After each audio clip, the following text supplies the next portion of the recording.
So far, he hasn't. And if the Buccaneers decide to blitz today, they may well get a magic show of their own here at County Stadium. Weather conditions for this time of the year in Milwaukee, seasonable. 52 degrees, overcast, and cloudy conditions. But scrumptious again by the standards here in the Midwest. And kicking off with the Tampa Bay Buccaneers will be Donald Igwe-Buike. Back deep for the Packers will be the rookie out of Auburn, Brent Fullwood. So we're just about set to kick off a doubleheader Sunday here on CBS Sports. The Tampa Bay Buccaneers battling the Green Bay Packers.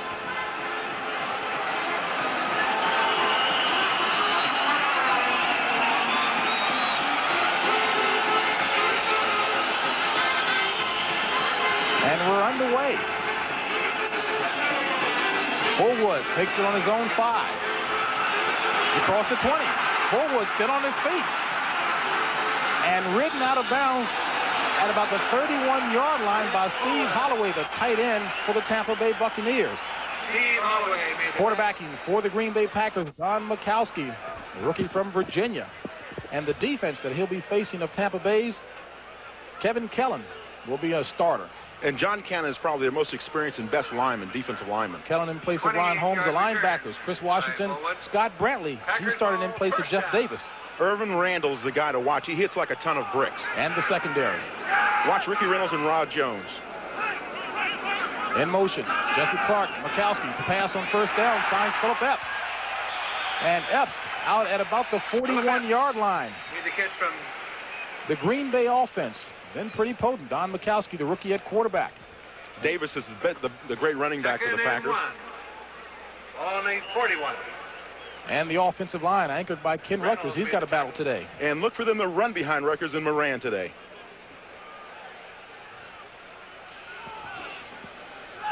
Brings up a second down and 1 for the Packers out of the pro set. Mikowski, the handoff to Clark. And Clark picks up the first down as the Packers looking impressive on the opening drive. Winston Moss on the stop for the Buccaneers. We talked so much prior to the game about Don Mikowski and how both coaches, Forrest Gregg, of course, very pleased, and Tampa Bay's Ray Perkins saying the guy does not play like a rookie, has a lot of poise and presence out there. And I would look for him to face some blitzes once they get down near the 30-yard line. First down for the Packers. Ball on the 43-yard line. 3 receivers into the game for the Packers. Lone back, Jesse Clark. And officials stop play. Delay of game on the Packers. Takes an awful lot, it appears. Offense. 5-yard penalty, still first down. Judging by the first couple of games as we look at Forrest Gregg to really rattle the young Don Mikowski. And you mentioned that Forrest Gregg at the top was waiting for the young fellow to make some rookie mistakes. And, you know, Forrest was telling us that he has a great deal of confidence in Don now. He feels that he came a long way because he came into camp early and started working right after he got out of the University of Virginia. The live game moves the ball back 5. It'll be 1st and 15 out of the pro set. Mikowski back to pass. Looking for Philip Epps. Ball was batted down by Ricky Reynolds as Philip Epps ran a good route, but Reynolds, good, quick movement, good coverage. One of the things that's happened with the Buccaneers is that they have improved in the secondary with Doug Graber, their new defensive coordinator. Watch the right side of your screen. Watch the coverage by Ricky Reynolds, number 29. He is very tight, closes very quickly, and suddenly Walter Stanley is not in a position to make the play. Now watch again, number 29 reaches in, closes very quickly, reaches in and slaps the ball away from Philip Epps. That brings up a 2nd and 15. 2 receivers to the right for the Packers. Mikowski back to pass again. Across midfield, complete to Philip Epps, who's leveled extremely hard by Bobby Kemp. But Epps holds onto the ball, and Epps, again, a small receiver at 5'9", 155.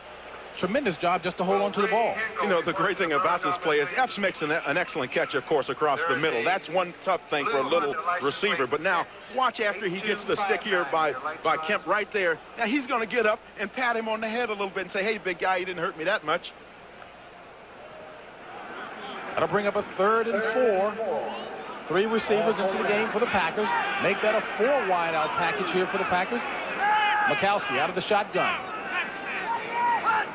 In motion, Keith Pasquette. Mikowski across the middle to Epps. It's complete. Pass complete to Philip Epps. And first down for the Packers. James, it appears that the Green Bay Packers have maybe taken a page out of the Buccaneers passing book. I've noticed that Don Mikowski is only taking those short drops. He's getting rid of the ball very quickly on rhythm, and that's something that the Buccaneers like to do. What it does is it forces the defense into not giving you a real strong rush because they don't have time to get to the quarterback. 44, first down.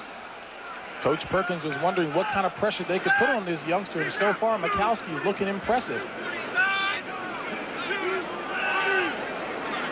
In motion, Jesse Clark toss back to Kenneth Davis.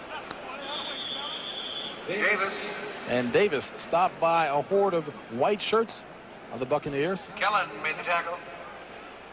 As we take a look at Kenneth Davis, again, Green Bay will love to have their running game in good working order, but they've got pretty much a problem out there in terms of the field conditions, Danny. Well, as you can see right down the middle of the field, there's some bare spots. That happened because of the Denver game that they played here was a mutter, as they say, and they wore out the field a little bit. We'll get back to some of the other areas in a minute.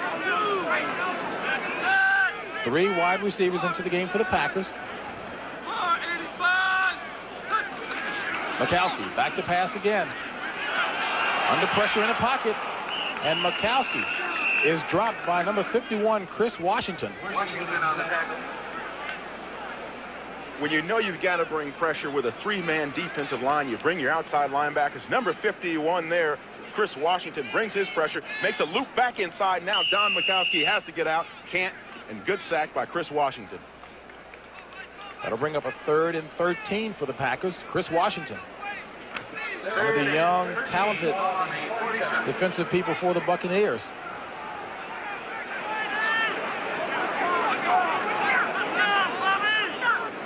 Again, 4 receivers into the ball game for the Packers.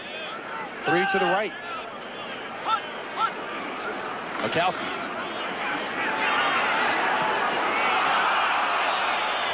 Great coverage as the pass was intended for Walter Stanley. Good smothering coverage by Ricky Reynolds.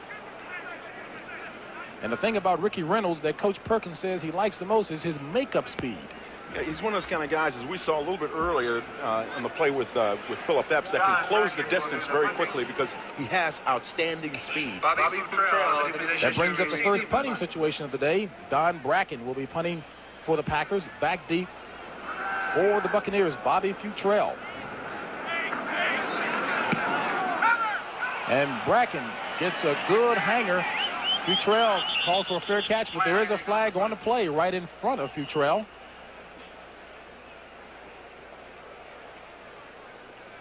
It's probably somebody came down a little bit too early because when that flag goes out on the field that quickly, usually somebody's jumping out a little bit too quickly from the offensive line, or the defensive line, I should say. Good punt by Bracken, who's been averaging 43 yards per punt on the season. 12 men on the field on the receiving team. Penalty decline. First down the other way. That happens even before you can punt the ball. Official timeout. Well, a little short of what Bracken has been averaging on a year, a 34-yard punt. That will give Tampa Bay their possession when we come back. In Green Bay, no score. First quarter action here. Quarterbacking for the Buccaneers, Steve DeBerg. Talk about a hot hand. He's been enjoying a great season thus far. And the defensive line that he'll be facing of the Packers, Karaka Boyarski and Robert Brown. Brown may put a lot of pressure on Rob Taylor from the Buccaneers today. Linebackers anchored by 10-year vet John Anderson. In motion, Gerald Carter for the Buccaneers. And DeBerg with the handoff to Jeff Smith. DeBerg And the defensive backs that DeBerg will be facing a quick core back there, as a matter of fact, that he's going to have to look out for. Good speed. Mark Lee is probably their best corner. Dave Brown's got a tremendous amount of experience, 13 years. That brings up a 2nd and 5 for the Buccaneers. Ball marked on the 18-yard line. So take a look at the offense of the Buccaneers. 2nd and 5 following 18. Jeff Smith starting for Cliff Austin there. And the offensive line, Rob Taylor, he's got a battle today. In motion, Mark Carey. And the handoff goes to James Wilder.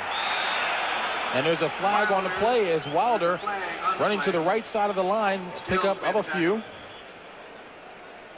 James Wilder, many people think that he's back to his old form, although he's only averaged about 63 yards against the Packers. I think one of the things that's happened with James Wilder, though, he's running the ball less because the offense is more flexible now. Offside, lining up offside, number 22 defense. 5-yard penalty, still second down. Gordon McCarter is the referee for today's game. You heard the call.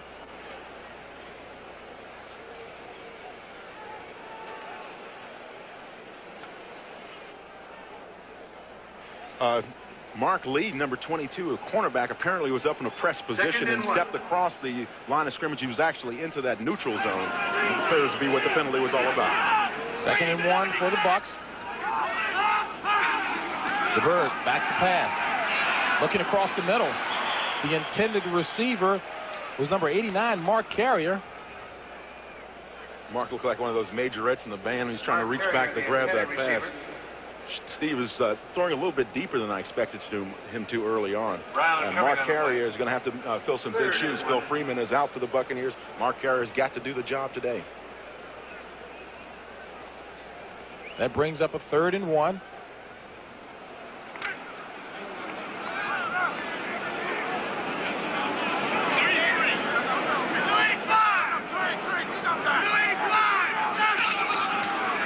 And DeBerg, the handoff to Jeff Smith. Pickup maybe of about 1, as Green Bay's defense is sticking pretty hard. Yeah, that's real football down there. You know, 3rd and 1, a little bit shorter than that. That's a gut check, they call it. You just line up and you hit the guy in front of you as hard as you can and keep moving your feet. Well, the pickup was just enough for the Bucs as they did pick up the 1st down. Ball is marked on about the 24-yard line. Kind of a quiet crowd so far, Danny. A little surprising. Good size crowd here, but a quiet one. Wisconsin's always been known as a little bit of a conservative state. Gerald Carter in motion. DeBerg back to pass. Hitting out of the backfield. James Wilder, and Wilder with good sizable pickup. There is a flag on the play. Murphy made the tackle. I would not be surprised if it was a flag on Calvin McGee, number 86. And there's a Packer down on the far side of the field. Holding call signal against Tampa Bay. And it looks like Mark Murphy from here still down on the field, the man who made the stop. And I see Jim Bob Morris, number 47. Number 86, offense. 10-yard penalty for the spot of the foul. Still first down. Well, your eyes are still good at picking up the holding calls. That was against Calvin McGee. He just looked guilty. Mark Murphy is down on the field, and we'll try to get a report on him as quickly as we possibly can. That moves the ball back, and it'll bring up it'll still be a 1st and 20 situation for the Bucs. And you know, Forrest Gregg is thinking that's the last thing he needs right now is for one of his veterans to go down. Kansas City out in front of the Bears in the early going. The Raiders hoping to turn their season around a little bit.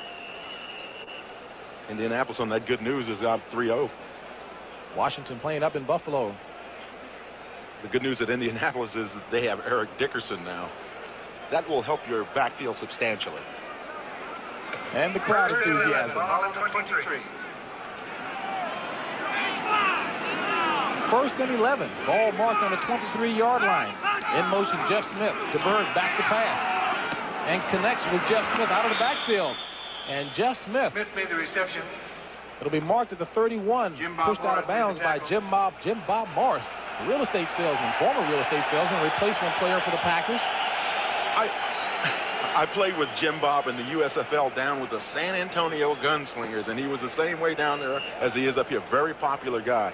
Outgoing, never at a loss for words. As a matter of fact, his tackle brought the first cheer from the fans here. 2nd and 3. Ball marked on the 31. In motion, Jeff Smith. And Wilder is nailed in the backfield. Johnny Holland, the first to get to him. Holland and Lee made the tackle. Johnny Holland is one of those young players that you always hear him saying that they will improve with every game. This guy really does. Now watch far left side of your screen. You're going to see number 50 there now coming across the line of scrimmage. He meets James Wilder deeper in the backfield than James intended him to, and puts the heavy stick on him. Dick Modzelowski, the defensive coordinator of the Packers, was telling us he thinks Johnny Holland has the ability to be an all-pro very quickly. 3rd and 7, 3 receivers into the game for the Bucs. Out of the shotgun, DeBerg. Flag on the play as DeBerg unloads it as he was under pressure. Johnny Holland and Mike Weddington. I'm sure it was putting the heat on DeBerg. I'm sure it was a holding penalty. It looked like, oh, excuse me. I caught the holding penalty. And that against Lining up offside, number 52 defense. 5-yard penalty. And 52 was Mike Weddington. No wonder he was in the backfield so quickly. Yeah, the second-year man out of Oklahoma ought to know a little bit better than that. That kind of stuff really upsets people like Forrest Gregg, who can't stand mistakes like that. Quick update on Mark Murphy, who was slow getting up off of the field over there on the Green Bay sideline. Just had his bell rung. He will be back. 3rd and 2. Ball on the 32. Part of the game. 3rd and 3 for the Bucs. First drive for the Bucs. DeBerg back to pass. And the ball is batted down by the Green Bay defense. Almost making the interception. Pressure, left side of the screen, number 97, Tim Harris. Everybody says he's been having a great season. Excuse me, the right side of your screen there. Makes a nice move on 79, Conrad Goody. And boy, does he put a lick on Steve DeBerg. Stanley in the deep position to receive the butt. Robert Brown had a hand on that pass. This guy Harris here, everybody says that he is a great athlete, and they're just waiting for him to really break out of the box. Forrest Gregg says he's been playing pretty well all season long. Would like to see that continue. And James Wilder got smacked on that play as he was a little slow in getting up, but he is walking off under his own power. That'll bring up a punting situation for Tampa Bay. Frank Garcia will do the punting. And back deep for Green Bay, number 87, Walter Stanley, a young man who is not shy about wanting the football. He told us he's greedy. He said he wants to get the ball in his hands anytime he can. He made no bones about it. And Forrest Gregg agreed he is greedy. He does want the ball. But he is indeed a confident young man. And South Shore High School in Chicago.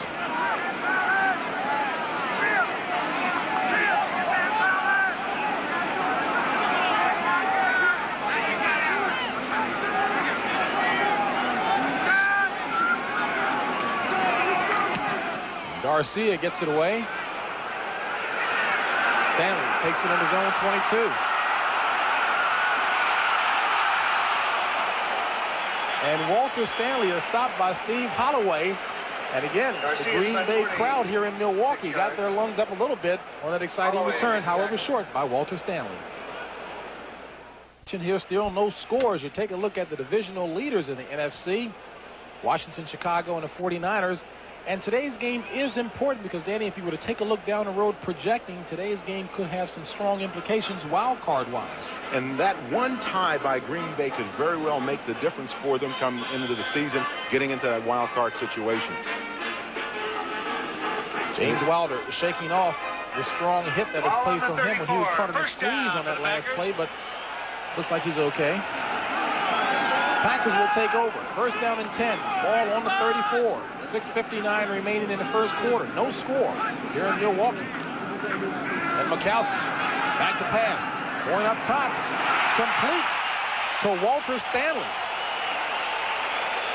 And I'm sure Walter Stanley had something to say to Mikowski in the huddle. Get me the ball. One of the things that the Buccaneers did last week and got into a little bit of trouble with was they ran a zone defense there. You can't even see Rod Jones, number 22. Now you get a picture of him, but Stanley's making his break. Rod's still back too deep in the zone. Walter Stanley makes a nice reception there, jumps up, gets it, and gets out of bounds.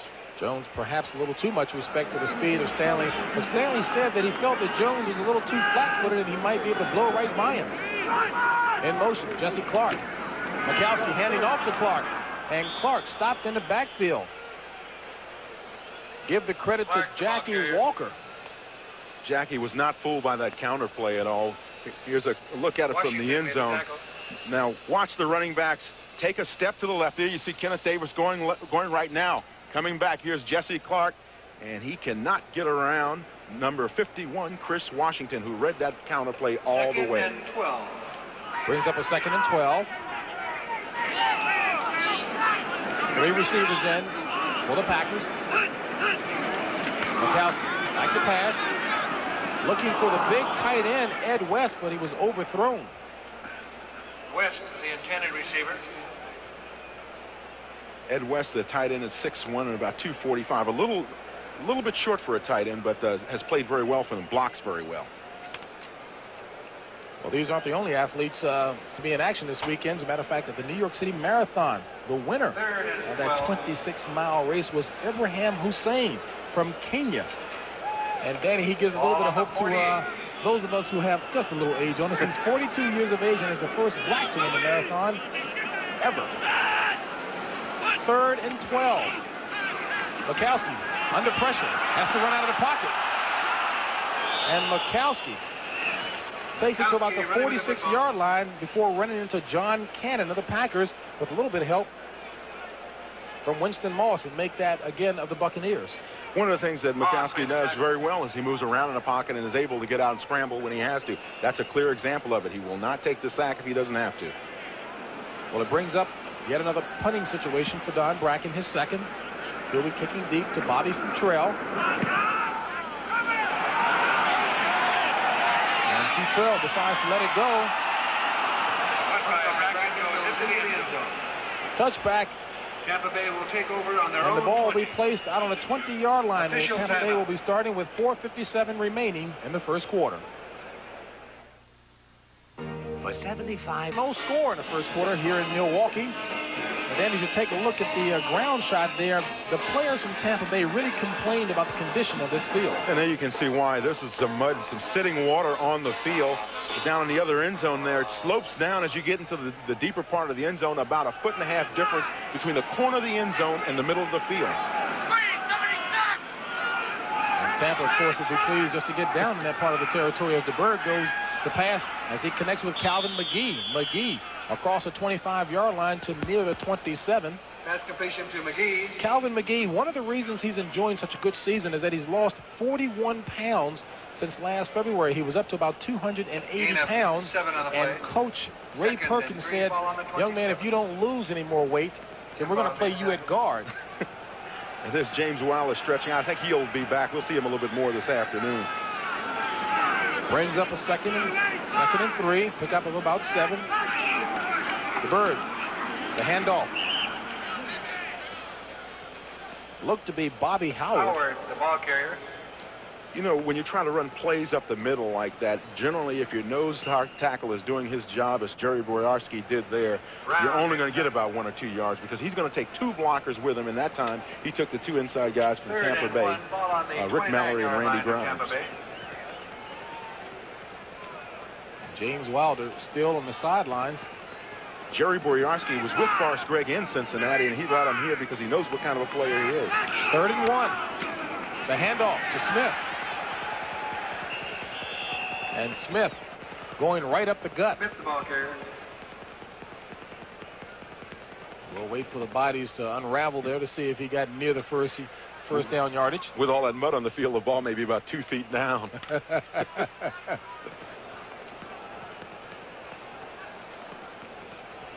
First down. Indeed, he did get it. Yeah. So first down for the Buccaneers. Now let's see from this angle if you think that Jeff Smith made it, number 35, going into the line there, and he plunges forward. And I think that's how he got it. He actually got airborne and slipped through a couple of tacklers. Not a bad move. Pick the hole. First down for the Buccaneers. 3:25 remaining in the first quarter. No score here in Milwaukee. And DeBerg with the handoff to Howard. And again, DeBerg having to work with backs other than the strongest running back, James Wilder, who apparently had bruised that right shoulder of his. We saw him working it on the sidelines, and Bobby Howard and Jeff Smith and all the others are getting a lot of work while Wilder is on the sidelines with their bruised shoulder. But at 6'3", 225, I don't think a bruised shoulder is going to stop that hoss from coming back. He's a big part of their game plan today. 2nd and 8, DeBerg back to pass. Across the middle, he finds McGee, and McGee with plenty of room. And the tight end takes it across the 45-yard line. Calvin McGee, who in last week's game against the Bears had 6 receptions. Stills made the tackle. James, what the Buccaneers did on that play was they call it slow blocking. You bring your tight end, you sit him in like he's going to be on pass protection. Right side of your screen, you see number 86, Calvin McGee. He blocks out first on the linebacker, and then he releases on his route late. He's wide open because the linebacker is already committed to coming to the quarterback, and now he's off and running pretty good, too. He does look good after he's lost all that weight. And the toss back goes to Smith, who slips on that turf that you were talking about, Danny, before he got a chance to really get across and out to the open area that he was looking for. John Anderson, the 10-year veteran from Michigan, stopped. On the previous play, James, there was something else going on. Steve DeBerg took a big shot from Alfonso Carricker and went down to the turf awfully hard. And that was also a late hit. No roughing penalty there. Very surprising.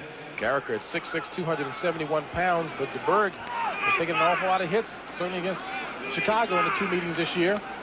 2nd and 10 still. DeBerg back to pass. Out of the backfield, Bobby Howard. And Howard still on his feet. Bobby Howard made the reception. To about the 45-yard line. Bobby Howard taking the pass and picking up good yardage. James, I like something that Bobby Howard did on the end of that play. Now watch, as he comes through the line of scrimmage, he knows that there's going to be some contact. Now just watch him take this pressure on, and now watch him dip that shoulder and run right into the defensive end. And that's what you've got to do as a running back. You've got to make them feel that shot that you're going to give them. You can't accept the pressure all the time and accept the hits. 3rd and 2. In motion Smith. DeBerg back to pass. And a great catch, a shoestring type of catch by Jeff Smith. Not only was it a great catch, but it was also a great throw. DeBerg really squeezed it in there. Watch right side of your screen, number 35 coming directly at you there. Picks up the first down. Jeff Smith makes an excellent catch there, but a beautiful throw also by Steve DeBerg. James, those out routes are very, very tough to throw, especially when you get your man in motion. Number 22 defense. Steve DeBerg is awfully good at it. And Mark Lee is a young man offsides again for the Green Bay Packers. The best drive of the first quarter for the Tampa Bay Buccaneers. Ball is marked on the 40-yard line. Ball on the 40. Kansas City still leading Chicago.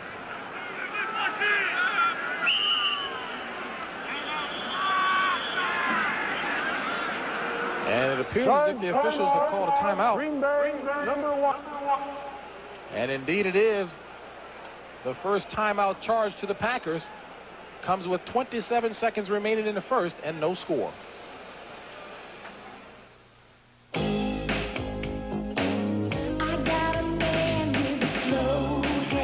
a look at Pittsburgh.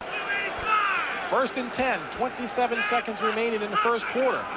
Tampa Bay looks to have drawn the Packers off sides as DeBerg was in the grasp of Tim Harris, but again, there are flags on the play. James, what Steve DeBerg is doing is he's pulling that defense offside. You can hear him really accentuating that snap count. Offside defense, number 47. 5 yards, still first down. And he gets Jim Bob Morris, number 47. Now watch Jim Bob Morris. You can see Steve's head bobbing just a little bit. He's screaming out those signals. Real hard signal count. And now watch Jim Bob come across because he sees that head moving a little bit. He gets some reaction even out of the defensive line. That's what a veteran quarterback will do for you. Every now and then he's going to catch a youngster like Jim Bob Morris. Take a look at the penalty situation. Jim Bob Morris, one of 2 replacement guys who are playing for the Packers today. In motion Carter for the Bucks. Jeff Smith around to the right side, close to the 30-yard line, but that'll be the end of the first quarter with no score here in Milwaukee's County Stadium. End of the first period. No score, 0-0. We'll be back in just a moment.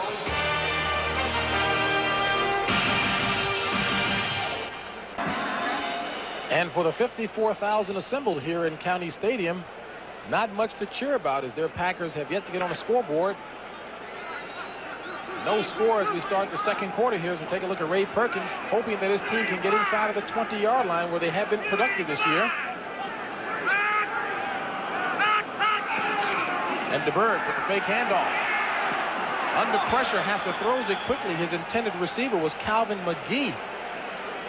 The pass was thrown very low as Alfonso Carrica put all kinds of heat on Steve DeBerg. The Buccaneers were trying to run a waggle pass to the right, and that time Steve DeBerg did not have time to set up because Brian Noble, number 91 for the Packers, came in on the blitz inside and was chasing him out. That's how come he ran into Alfonso Carrica. There's a look at Brian Noble, number 91. And here's what the drive looks like thus far. 3rd and 1. As the handoff goes to Jeff Smith, but Smith stopped in the backfield. And there's another look at Brian Noble, number 91. Excellent play inside. Forrest Gregg says this guy is improving with every game. Moved him around a lot last season. Suddenly he settled down to that inside linebacking position. Now watch him take on the trap play. Never really gets hit, but boy, does he put a shot on the back. That was actually James Wilder carrying the ball as he was stopped by John Anderson and Brian Noble.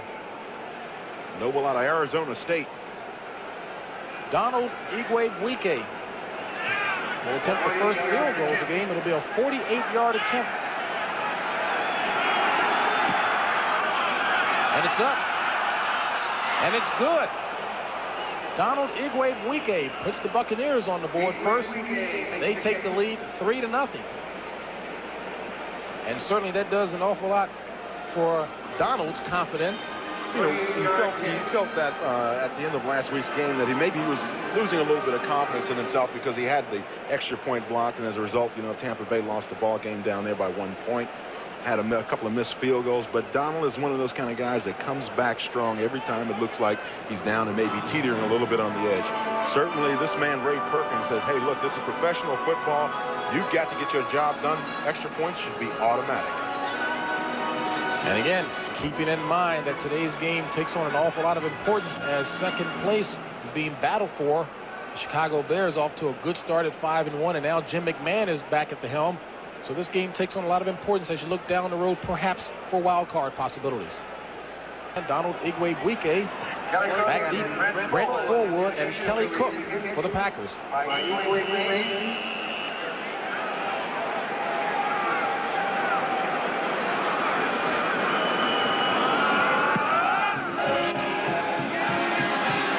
And Forward takes it at the 11.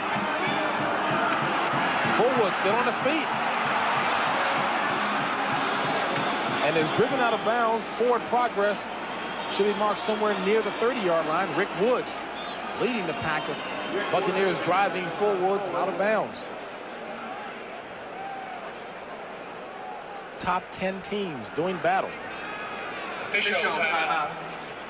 And there's an official timeout down on the field. 13:59 left in the second quarter. Buccaneers on the scoreboard first. They lead it 3-0.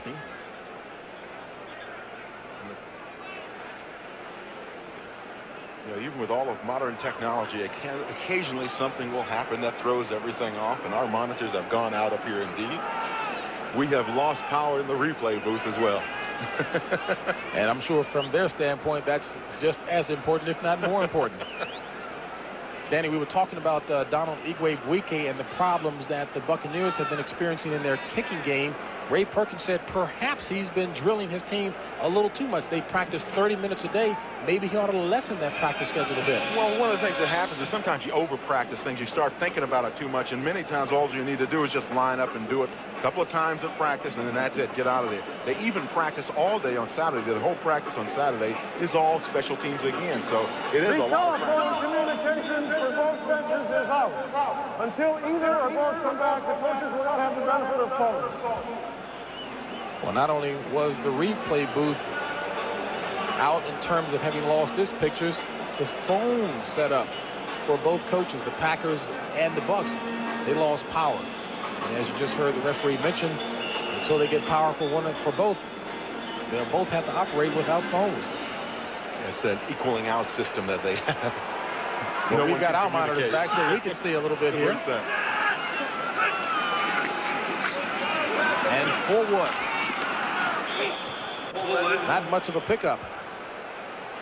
And there's our guy Randall, number 54. He loves to hit. James, he's one of those kind of linebackers that, you know, at 6'1", 250, he just brings everything with him when he comes up to meet you on the sweep. And that time, Brent Fullwood, I'm sure, was hoping that he would not see number 54, Irvin Randall, around the corner.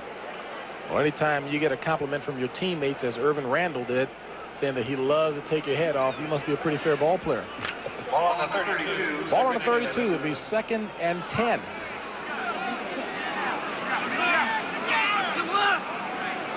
Packers in the pro set. Mikowski, the handoff. And pushing forward was Kenneth Davis. James, we got a slant out of the defensive line for the Buccaneers on that play. And there was also something else. Number 86, Ed West, the end of the play, made an excellent block.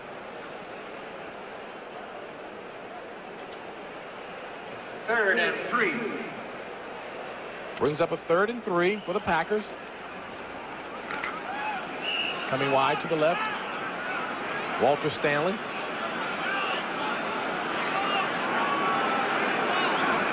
And there appears to be an official timeout, and we'll take that timeout as well and go to Brenton Musburger in New York for an update. NFL Today. But James, the used to have back in action Kelvin Bryant. Kelvin Bryant has had all kinds of problems with the nagging hamstring pull, and Coach Gibbs was really urging him on. You've got to get out there and produce for us.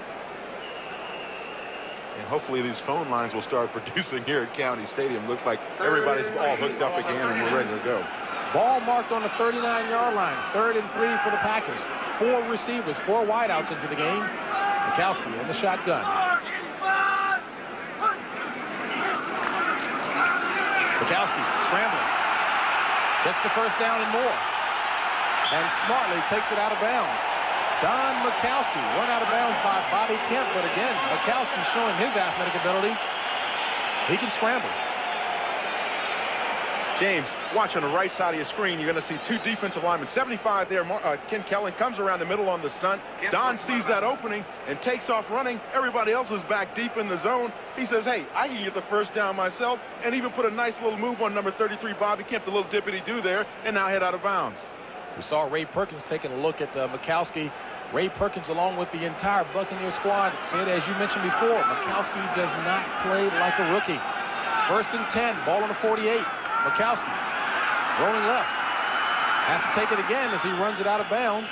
Mikowski Gets it to the 45-yard line. Winston Moss runs him out of bounds. Not an all bad reaction by the Packers on those series of plays. They know that Tampa Bay is playing back deep in that zone. Suddenly, Don Mikowski starts putting pressure on those cornerbacks by running the ball instead of throwing it. The cornerbacks now are in a little bit of a sweat. They've got to start thinking, hey, look, is he going to run the ball or is he going to throw it? Paul Ott Caruth comes into the game.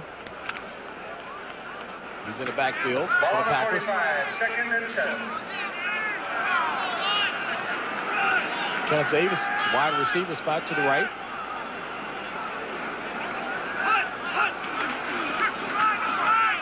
And the handoff goes to Caruth. Ball on Caruth to the 45. Walker made the tackle. Kansas City still leading Chicago by a touchdown. That in the 2nd quarter. St. Louis by 6 over Philadelphia. Buddy Ryan trying to get his team 1 game closer to the 500 mark. Houston surprising leaders in the AFC Central, leading Cincinnati by 4. Brings up a 3rd and 7 here. Ball marked on the 45. 4 receivers in, 3 to the left. Low snap. Mikowski under pressure. And gets rid of it. The intended receiver was Paul Ott Caruth, and he's screaming that he was interfered with and actually pulled down. And the fans, they're in agreement. Chris Washington is the linebacker providing the coverage. If Chris had been a fisherman, he'd had a fully set hook on that one. He pulled him down all the way to the ground. But there's no flag on the play. Sometimes you just get lucky and get away with something. There you see Don Mikowski rolling out to the right. Now watch this play. Number 51, Chris Washington there. Got a little bit of a pull down on the receiver, but hey, he got away with it. And the Packers are going to have to get rid of it. Don Brackett back to punt. Futrell Lets it go over his head. Ooh, excellent kick. Excellent kick. And it goes out at around the 5-yard line. So the Packers have a little bit to cheer about as Tampa Bay will be starting deep in their own territory. Very low-scoring ball game here in Milwaukee. The Buccaneers lead it by the score of 3-0 on a field goal by Donald Igwe-Buike and James Brown along with Dan Jiggis. And Danny, a very sluggish starting ball game. A few penalties, but very slow starting. James, both teams seem like they're trying to get in the groove. You know, the Tampa Bay Buccaneers drove down, had that one nice series. But other than that, no one has really done very much. Now the crowd's starting to get a little bit behind these guys. They've got Tampa Bay down that end zone, and you can hear them screaming now. And Tampa Bay starting deep in their own territory on the 5-yard line. And the Bird.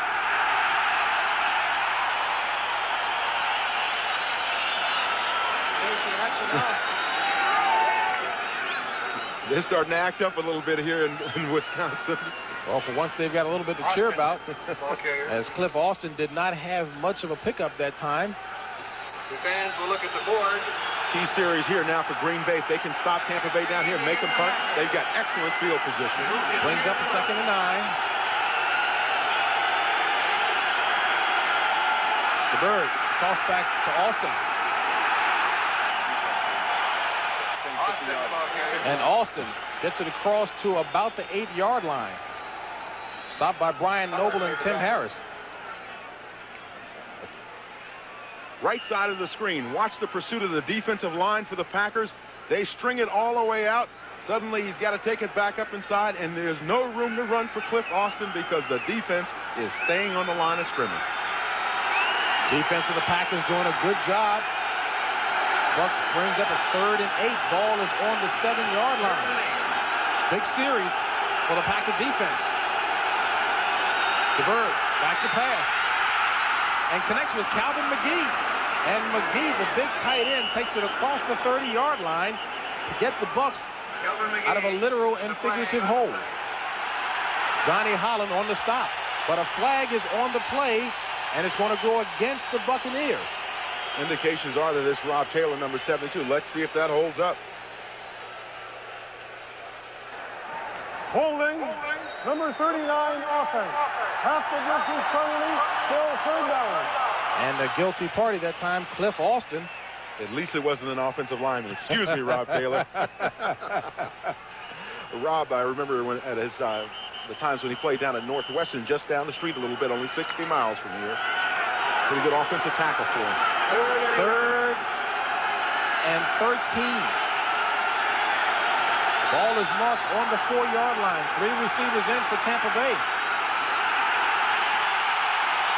And the Packer defense snuffs out Bobby Howard, forcing a punting situation for the Packers, and the Packers should take over with great field position.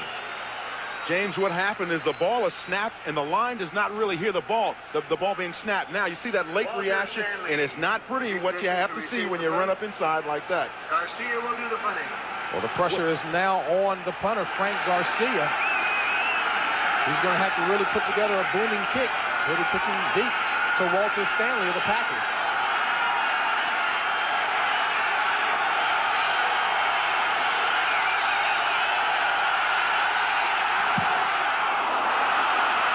As if a Packer got a hand on the ball. There is a flag on the play as Stanley tries to recover the ball. He did touch it.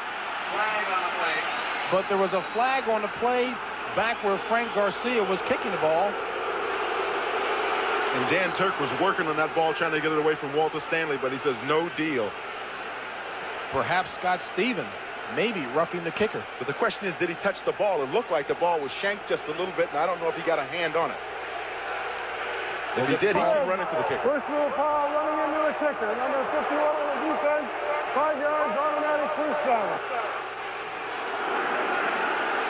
Now watch number 54, Scott Stevens, come across the punter's foot, Garcia there. Now, does he tip the ball at all? It appeared that he might have gotten a hand on it, and he definitely hits the punter. That's something you try to avoid. You go for the tip of that foot just where the ball's coming off. So if you don't get the ball, you fly across and you don't get the punter. But he feels, I know, that he got a little bit of that ball.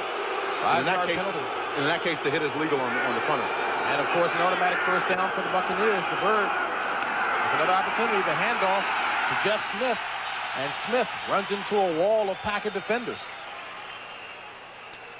James, I'm beginning to wonder now with the Buccaneers, where's their little rhythm passing game? You know, that three-step drop, the five-step drop, something that worked so well for them last week. We really haven't seen very much of it. They've been running those backs inside, even from down here. If you have enough confidence in your passing game, go ahead and do it. And I'm sure Ray Perkins is starting to say, hey, now, maybe we're playing a little bit too conservative down here, and let's loosen up and throw the ball. And certainly Forrest Gregg was expecting an air attack from the Buccaneers.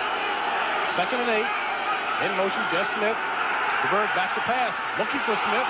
Good defensive play as number 29, Ken Stills of the Packers, gets a hand on that pass intended for Jeff Smith coming out of the backfield. Everyone always says that the out route is a tough route to throw. You've got to put a lot of speed on the ball. If you don't, you saw what might happen there. Number 29, Ken Stills, could have very easily picked that off if the ball's floating and take it back for the score. 8:12 remaining in the second quarter. Buccaneers on top, 3-0. And the Packer defense still doing the job. It'll be 3rd and 8 for the Bucs. Ball on the 12. 3 receivers in for the Tampa Bay Buccaneers. DeBerg back to pass. Goes up top and connects with Mark Carrier. And Carrier still on his feet, driven out of bounds at about the 47-yard line. So Tampa Bay dodges a bullet as they come deep out of their own territory. Mark Carrier, number 89, top of your screen. They call him Aircraft in college. Had a prolific career in college. Now, watch, he blows over his man there, wide open, and he makes a nice run after he catches the ball and shows some real strength and speed by being able to stand up and get a couple extra yards, even while Dave Brown, number 32, is trying to drag him out of bounds. And Dave Brown was the man that Carrier knocked down en route to catching that pass and getting Tampa Bay out of a hole. 1st and 10, ball on the 46-yard line. 8:03 remaining in the second quarter. DeBerg back to pass. Looking for James Wilder out of the backfield. Incomplete. Pass intended for Wilder. James, Steve DeBerg is getting great protection from that right side. Marvin Powell, number 74, and also Rick Mallory, Conrad Goody, number 79, is doing a great job over on the left side. And Marvin Powell is glad to be back in action. He was out last week with a hamstring pull and didn't see much action, if any, at all. I spoke to him earlier on the field. He says it's great to be back in uniform and healthy. He pulled a hamstring, as you mentioned, last week, but he's ready to play today. Brings up a 2nd and 10, ball on the 46. DeBerg back to pass again. Finds Bobby Howard out of the backfield, and Howard takes it down to the 28-yard line. Make that the 32-yard line. Bobby Howard showing good movement, and DeBerg starting to open up and connect and find his receivers. Bobby Howard comes out of the backfield, kind of does a banana route, as they call it, comes back in towards the middle of the field, and there he is wide open. He really beat John Anderson, number 59, and that tries to put a little shake on the secondary, but it won't work. Makes a nice play. Ken Stills on the trip that time. 1st and 10, ball on the 32. Tampa Bay marching. Calvin McGee was the intended receiver, but intercepted by Jim Bob Morris. Morris still on his feet. And Jim Bob Morris, with the interception for the Green Bay Packers, is brought down by Solomon Milw. With the interception.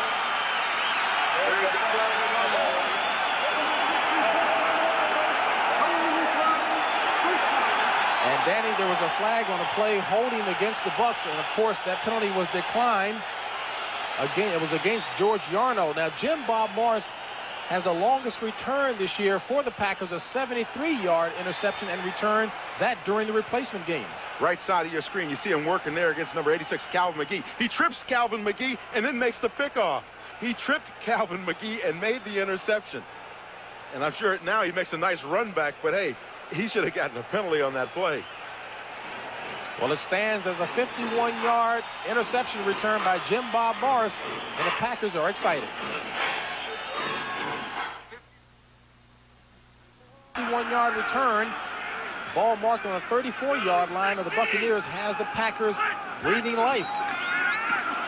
And Mikowski under pressure, having to scramble out of the pocket. He decides to take it on his own. Has the first down as Don Mikowski runs for the first down under tremendous pressure. Now, Danny, that interception by Jim Bob Morris, you think might have been accomplished illegally. Watch, they're in the circle. Now watch number 86, Calvin McGee, off of his break on the out. Does he indeed get tripped by number 47, Jim Bob Morris? There you saw him stumble down. Jim Bob steps in front and makes a nice interception. Tough to say. The officials didn't call it, and Jim Bob says, thank you very much for the interception. In the meantime, Don Mikowski has run the ball 4 times today for a total of 33 yards. He's got his Packers marching. Ball on the 23, 1st and 10. And Mikowski, the handoff to Kenneth Davis. And Davis, good movement as he gets it down to the 15-yard line. Kenneth Davis with a good, nifty run. We're here at County Stadium in Milwaukee, Wisconsin. I'm James Brown along with Dan Jiggetson. We've got a good ball game here. It's picked up a little more in the second quarter. A low-scoring game. The Tampa Bay Buccaneers are leading at 3-0. You see the time remaining in the second quarter. Key drive here, James, for Green Bay. They need a score now.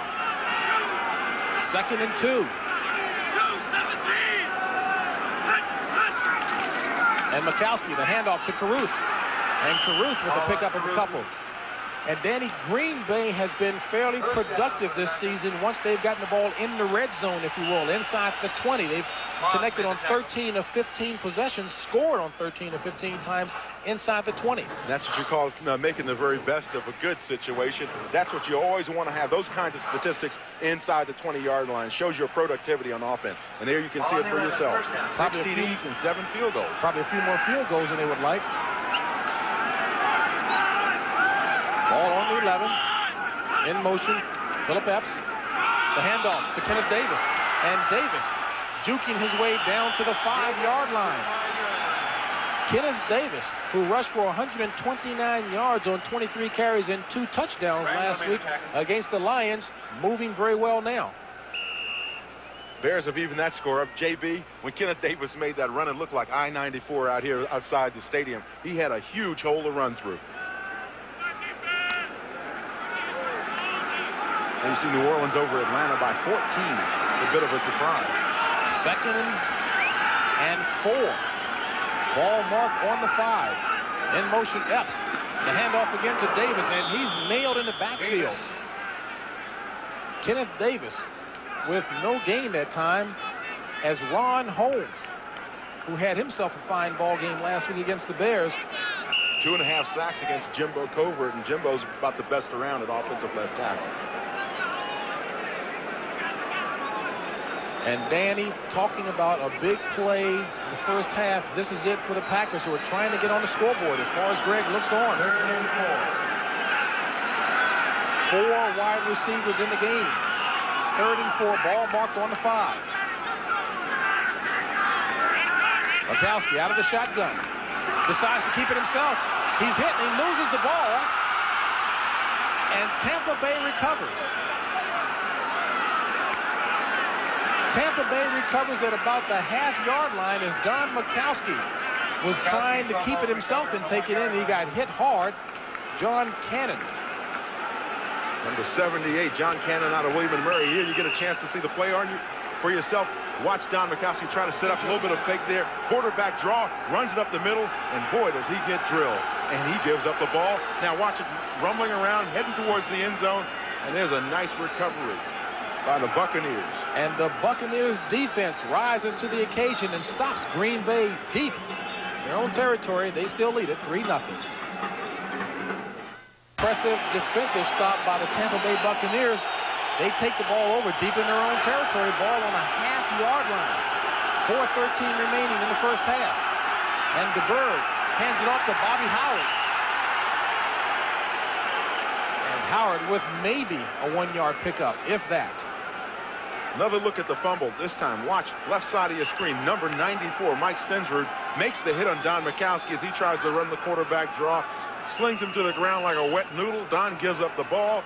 Tampa Bay recovers, and they've got the ball now on about their 1-yard line.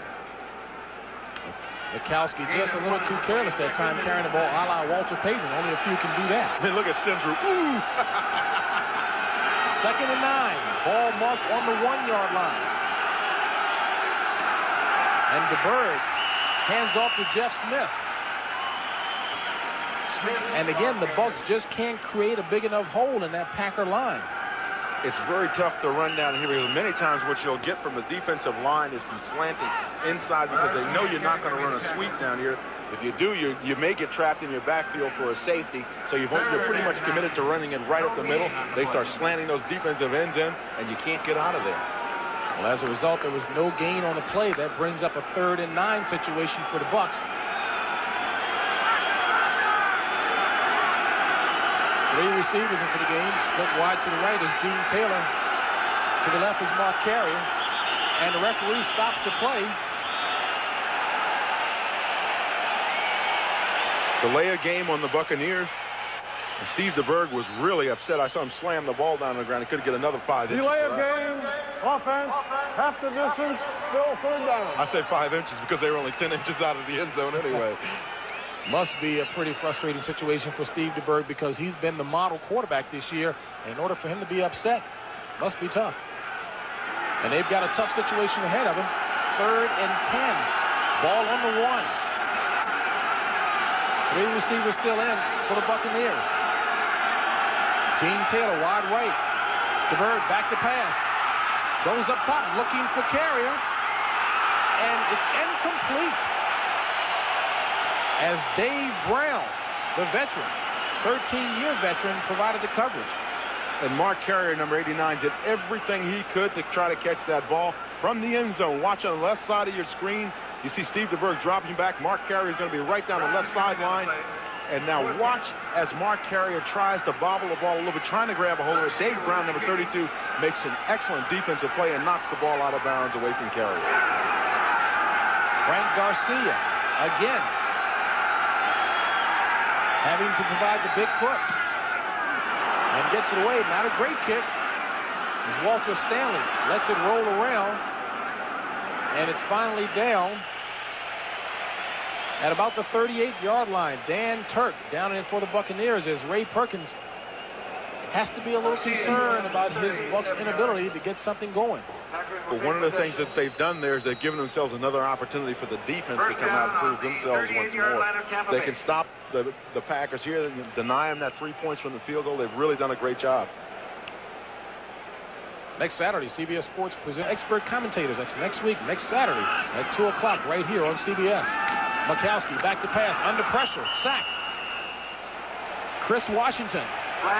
But there is a flag on the play.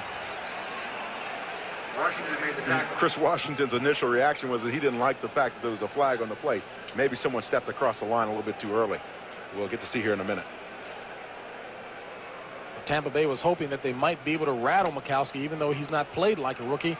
They were hoping to still upset him. But that call is going to go against the Buccaneers. Face mask, 5 yards on the man who sacked the quarterback. The penalty must return the ball to the previous spot. Line of scrimmage, still 1st down. Now, he's got a better view than we have, and he says on the man who sacked the quarterback. Lower part of your screen, number 51, Chris Washington there avoids one tackler and grabs Don Mikowski by the face mask. Inadvertent grab of the face mask, thereby only 5 yards on the penalty. Otherwise, it might have been 15. 1st and 10, ball on the 38. 3 receivers in for the Packers. Mikowski. And it's incomplete. Intended receiver was Philip Epps on the right side. So we're at the 2-minute warning of the first half. And the Packers trying to get on the scoreboard. They trail by 3. The 2-minute warning. So it's been the foot of Donald Igwe-Buike giving Tampa Bay the lead of only 3-0 over the Green Bay Packers. And this game here between the Packers and the Bucs is the first game of a doubleheader today here on CBS. Following us, many of you will see the Minnesota versus Seattle game. Others will see Detroit versus Denver. And coming up at the half, Brent Musburger and Herb Cross in our New York studio. They'll bring you up to date on all the happenings around the NFL today. It's NFL Today with Brent Musburger and Herb Cross. 2 minutes remaining in the first half here. Packers with the ball on their 38-yard line. Make it the Bucs' 38-yard line. Mikowski back to pass. Incomplete as Don Anderson with good coverage. Don Anderson coming on the play. Nickelback situation. Don Anderson comes in, makes a beautiful reach-in play there. denies the receiver the opportunity to even see the ball. He's another one of those young defensive backs that the Buccaneers have got playing in their secondary. He's out of Purdue 2 years. And here's the story of the day for the Packers. Each time in striking distance, they've had to get rid of the ball 3 times, and then they lost it once on a fumble. 4 receivers in for the Packers. 3rd down and 10. Ball on the 38. Flags on the play. And flags everywhere. Well start, 75 offense.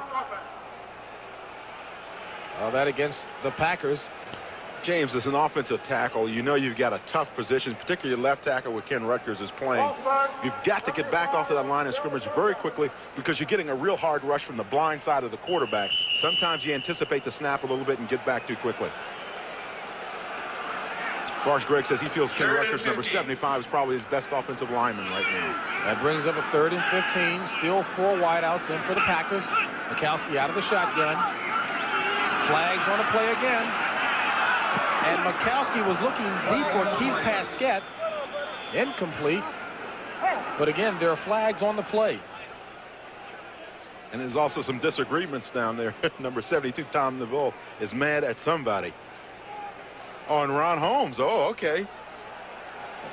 Well, let's keep an eye on that matchup for this passing down. That'd make it a little interesting over there. So Tom is not going to back down from anybody. That's the way they teach offensive linemen, particularly at Fresno State. He's 6'5", 306. I don't think he's going to back down from anyone on the field. Not at 306. He doesn't have to back down from anyone. Let's take a look at Ron Holmes. The Packers bring in Tom. Illegal formation. Only 6 men on the line of scrimmage. Number 73 was in the backfield. Penalty decline. 4th down. Actually, Ron Holmes was not supposed to see much action today as he suffered a bruised knee in the game last week against the Bears. And Coach Forrest Gregg said that if Holmes did play today, that his left tackle, Ken Rutgers, would certainly have his hands full. That would be a key matchup. Back deep for the Bucs, Bobby Futrell. Kicking once again, Don Bracken for the Packers. And Bracken hits away a high, good one. Oh, nice kick, nice kick. Put some English on it. Stopped it right there on the 5. Takes a Green Bay bounce and is down at about the 5-yard line.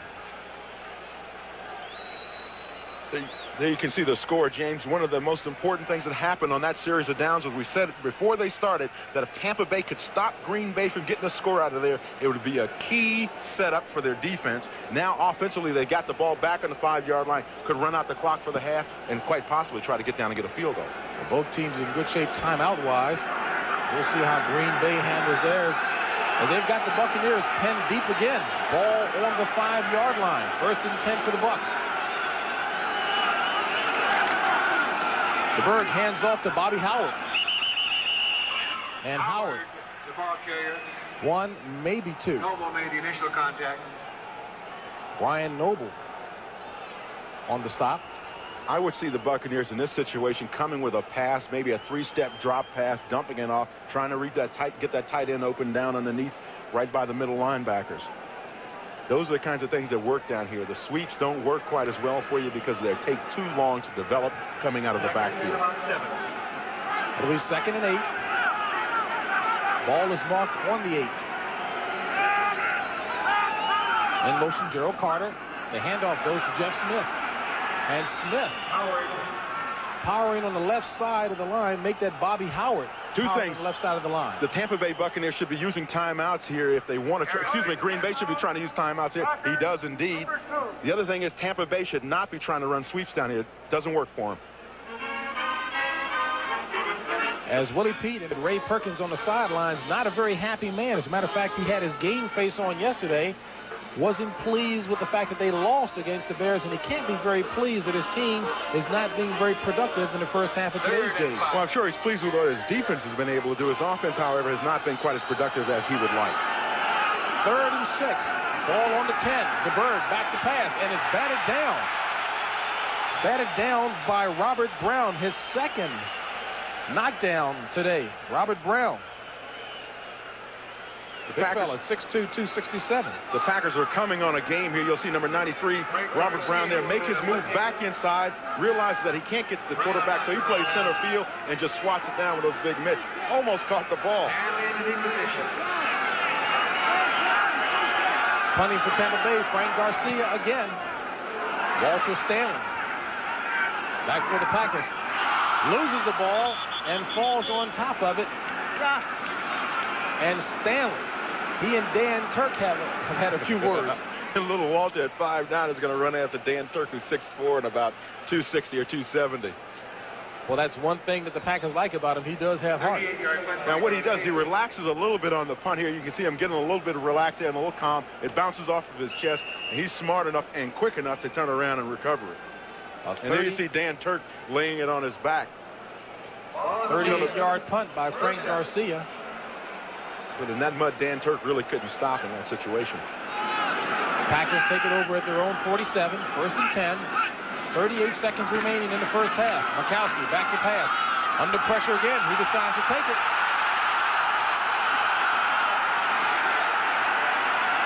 And Mikowski is stopped by Bobby Kemp at the 29-yard line. The clock's still running.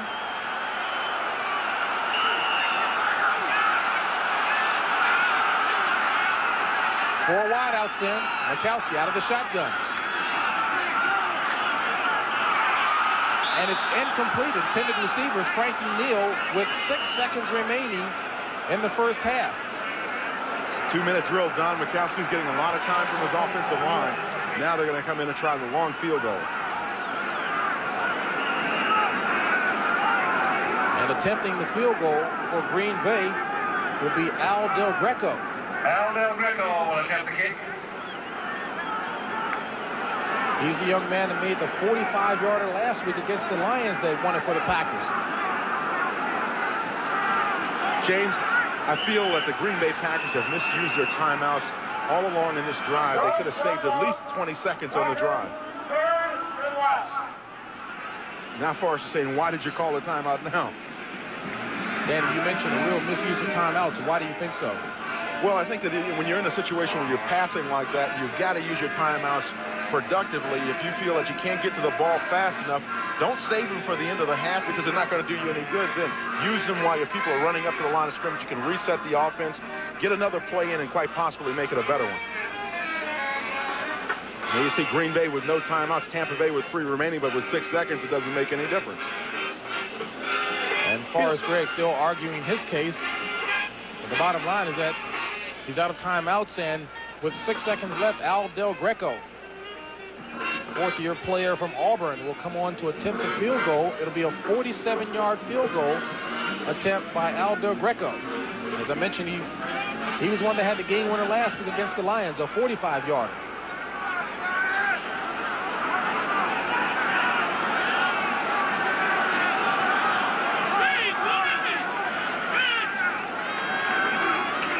And it's up. And it's no good. So Al Del Greco misses a 47-yard field goal attempt. And keep in mind now the Green Bay Packers still have Max Zendejas in camp. I'm sure that's weighing heavily on Al Del Greco's mind. He was the kicker during the replacement games for the Packers.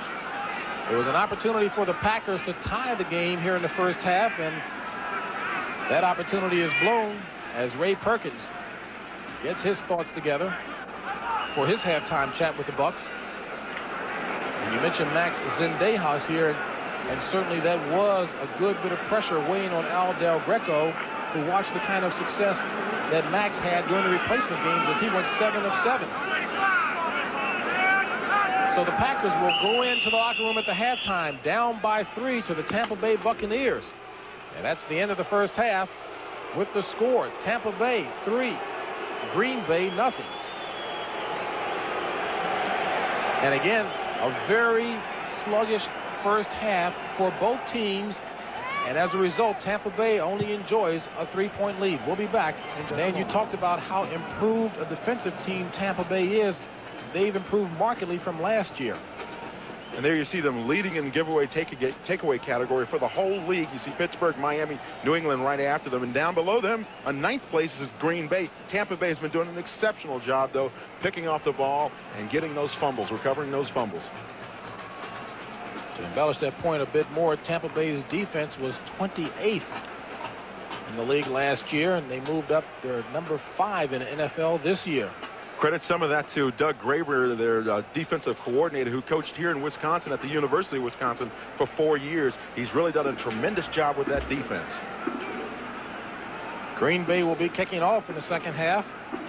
Al Del Greco will be kicking off back deep. For Tampa Bay will be Bobby Futrell. And Del Greco certainly hoping that he can get an opportunity to make amends for his missed field goal in the first half. So the second half is underway. Futrell takes it on the 9. And Bobby Futrell is down across the 25-yard line. There is a flag on the play. Kelly Cook is in on the stop.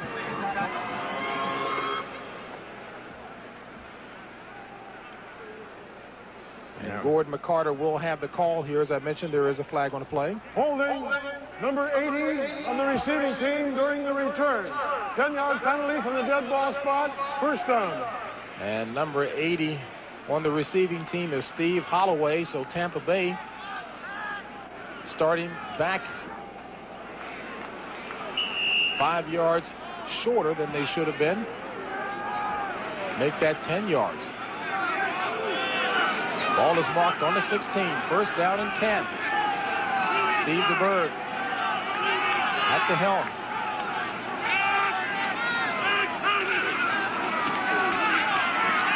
And out of the backfield, running strong, is Jeff Smith. And Smith gets the ball back up to about the 21-yard line. On the stop for Green Bay is Mark Murphy.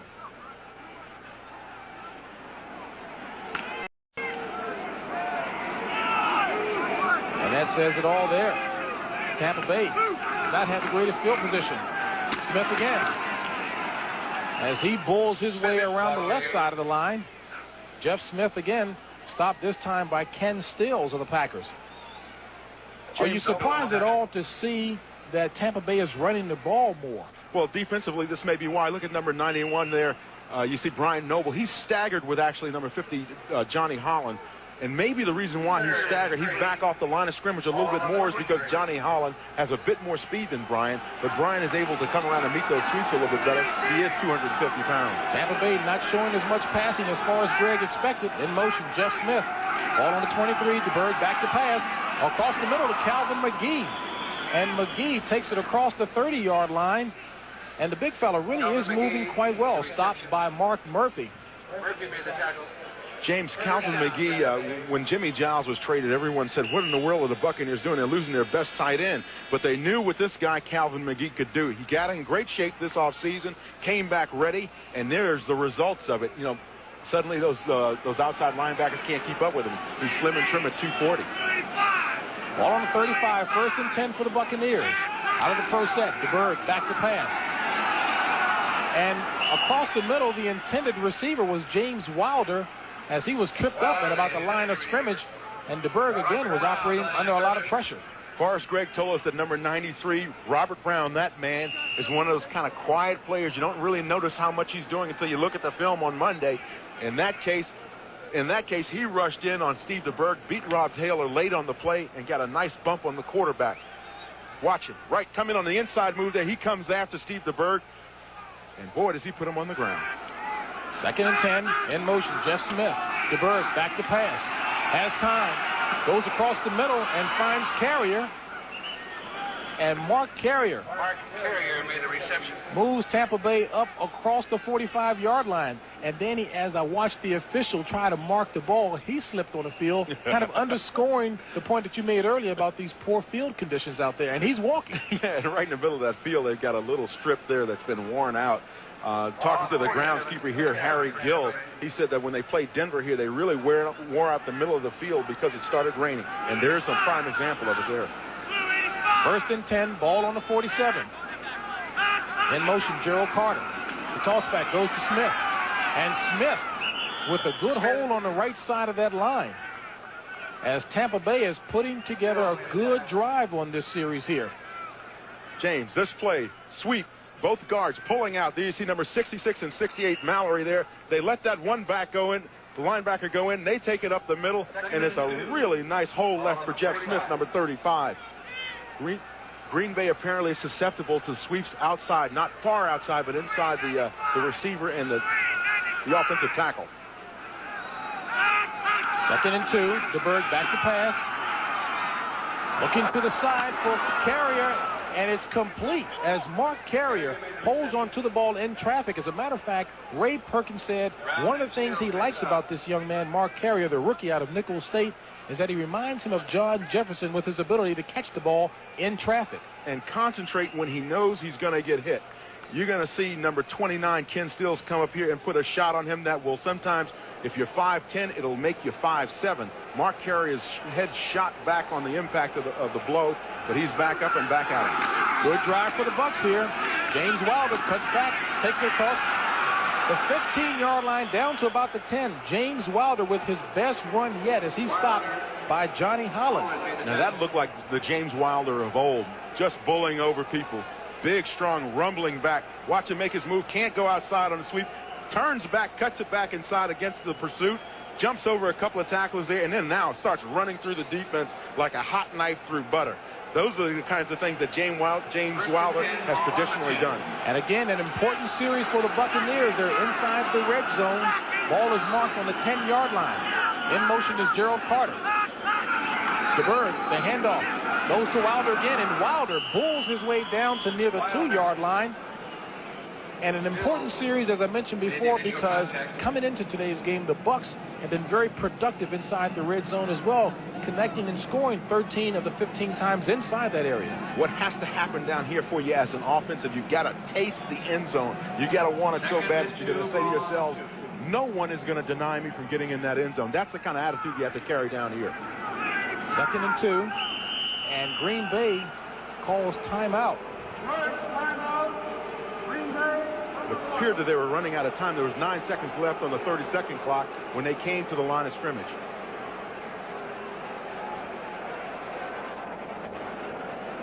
Well, James Wilder certainly getting his legs about himself in the second half, and I would have to think that Coach Ray Perkins of the Bucs had an awfully spirited talk with his Tampa Bay team in the locker room at halftime.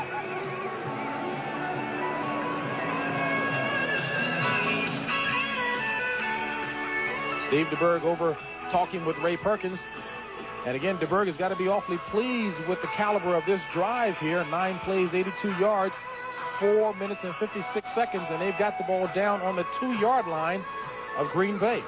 They did it, everything you want to do in a drive. 9 plays, used up a lot of the clock, almost 5 minutes. Those are the kind of drives you love to have. And the last thing is to cap it all off as you put it in the end zone for 6 points. Keeping good control of the ball is something that Tampa Bay did very well last week against the Chicago Bears. Indeed, they controlled the ball 35 of the 60 minutes of that game. So certainly they've improved considerably in that category. As you mentioned, important that they come away with the score here. Speaking of the Bears, they're still losing to the Kansas City Chiefs. It's a very surprising score. Chiefs being 1-5 and the Bears 5-1. Pittsburgh on top. And New Orleans blanking Atlanta. Tampa Bay, 2nd down and 2. The handoff to Smith. And Smith goes up top, inching closer to the goal line.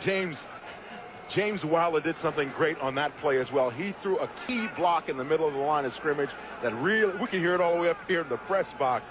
And that's unselfishness by a player. Now watch, the first back that you're going to see coming through the hole is number 32, James Wilder, and the stick was loud and it was hard. There you see him putting that shoulder in there, stopping Brian Noble, number 91, and allowing Jeff Smith to get over top of the pile. And the measurement will take place to see if Tampa Bay has gotten the first down, and indeed they do. So it's 1st and goal for Tampa Bay. They'll have 4 tries at it to get it in the end zone. So take a look at other scores around the league. Raiders lost that lead. New England on top by 4. Eric Dickerson again in uniform for Indianapolis. Washington moves out by 17 over Buffalo. Jay Schrader had a 7-yard run in that game.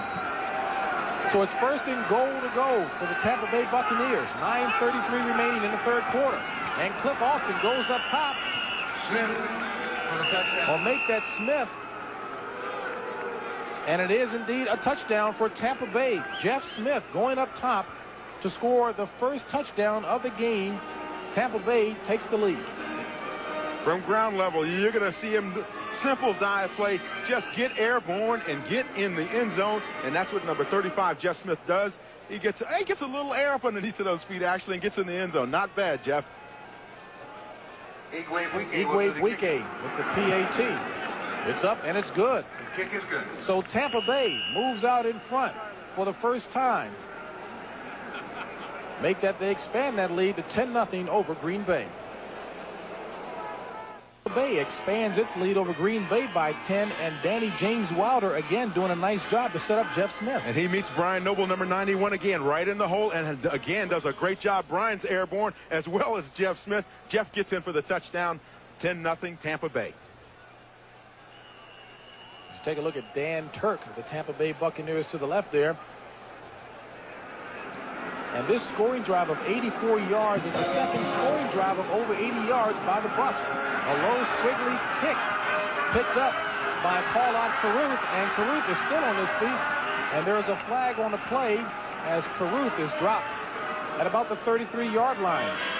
And a correction, that 84-yard scoring drive by the Bucs was their second of the season of 80 yards or more.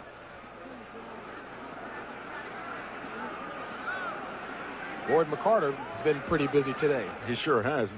There's another a holding penalty there. James, this possession is important for Green Bay for a lot of reasons. Illegal block from behind, number 47, receiving team during the return. 10-yard penalty, first down. Is our guy Jim Bob Morris.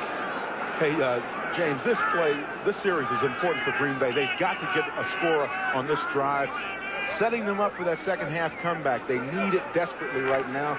If you let Tampa Bay come back, get another score, suddenly you need 2 touchdowns at least to get into the game. Don Mikowski having a tough day passing-wise, 4 of 11 for only 43 yards, starting on his own 23. And the handoff to Kenneth Davis, and Davis is wrapped up in the backfield. Number 78, John Cannon, broke through the line of scrimmage and brought the running back down inside the backfield. Now here, another chance to see John Cannon, number 78. He's over the backside of the play, avoids the cut block, and he's on the back. Kenneth Davis like a cheap suit. John Cannon is one of those players, Ray Perkins said, plays every down. You talk about the improvement from last season to this. That tells a story right there. A jump from last place to 5th in the NFL for the Tampa Bay Bucs. Brings up 2nd and 11 for the Packers. Out of the pro set. Mikowski back to pass. And Mikowski has the ball knocked loose, but it's recovered. And it's knocked loose again. And a flag on the play. So some sloppy action down here. James, that was a great rush by John Cannon. John Cannon got a hand on Don Mikowski's throwing hand just as he's getting ready to release. That caused the fumble, and that caused the ensuing chase for the ball. Tampa Bay recovered the ball. Personal foul, number 57, Green Bay. 5 yards, half the distance from the dead ball. First down. Well, the personal foul was on Rich Moran, number 57 of Green Bay, and that gives Tampa Bay the ball in great territory. Rich Moran actually recovered the fumble by Don Mikowski. Watch, left side of the offensive line, number 57, Rich Moran, does a good job there on Ron Holmes. Number 78, John Cannon with a sack there. Don Mikowski gives up the ball. There you see Moran pick it up. He's going to try to run with it, but he also fumbles the ball. He got it stripped. Offensive linemen are not used to carrying the football. Tampa Bay recovers, number 94, Mike Stensrud. The Bucs have it on the 5-yard line. With 2 receivers to the left. Carrier and Carter for the Bucs. DeBerg. Touchdown, Tampa Bay to Gerald Carter. And Steve DeBerg strikes quickly as he finds Gerald Carter going across the middle in the end zone, and Tampa Bay starts to expand that lead. James, we said at the top of this series that this was an important series for Green Bay to be successful on and get a score out of it. They did not, and indeed gave Tampa Bay a score. And now the result is they need at least 2 touchdowns to get back in the ball game. From the end zone, Steve DeBerg, he looks to his left, and he finds Mark Carrier coming across the middle. Touchdown. Igwe with the PAT, and it's good. So Tampa Bay increases their lead to 17 over Green Bay with 8:21 remaining in the third. And it was that effort that put them in good scoring position here. John Cannon strips the ball away from Don Mikowski. Rich Moran tries to pick it up and run with it, but he's got the gloves on. Now, John Cannon strips the ball again. This time he strips it from Rich Moran and allows Mike Stenzer. Did you see the ball flying in the air? Number 94, Mike Stenzer recovers it, and he does a smart thing. He just rolls on the ground. And, of course, Steve DeBerg capitalized on that with the touchdown pass to Gerald Carter. Donald Igwe will be kicking off. Back deep for the Packers is Brent Fullwood and Kelly Cook. And Kelly Cook tries to find the handle on the ball. And the ball goes out of bounds with Kelly Cook trying to find the handle. The ball goes out of bounds at the 1-yard line of Green Bay. So Tampa Bay coming out playing some inspired football in the second half. Kelly Cook trying to catch that squib kick. Squib kicks on this kind of turf are very difficult to pick up.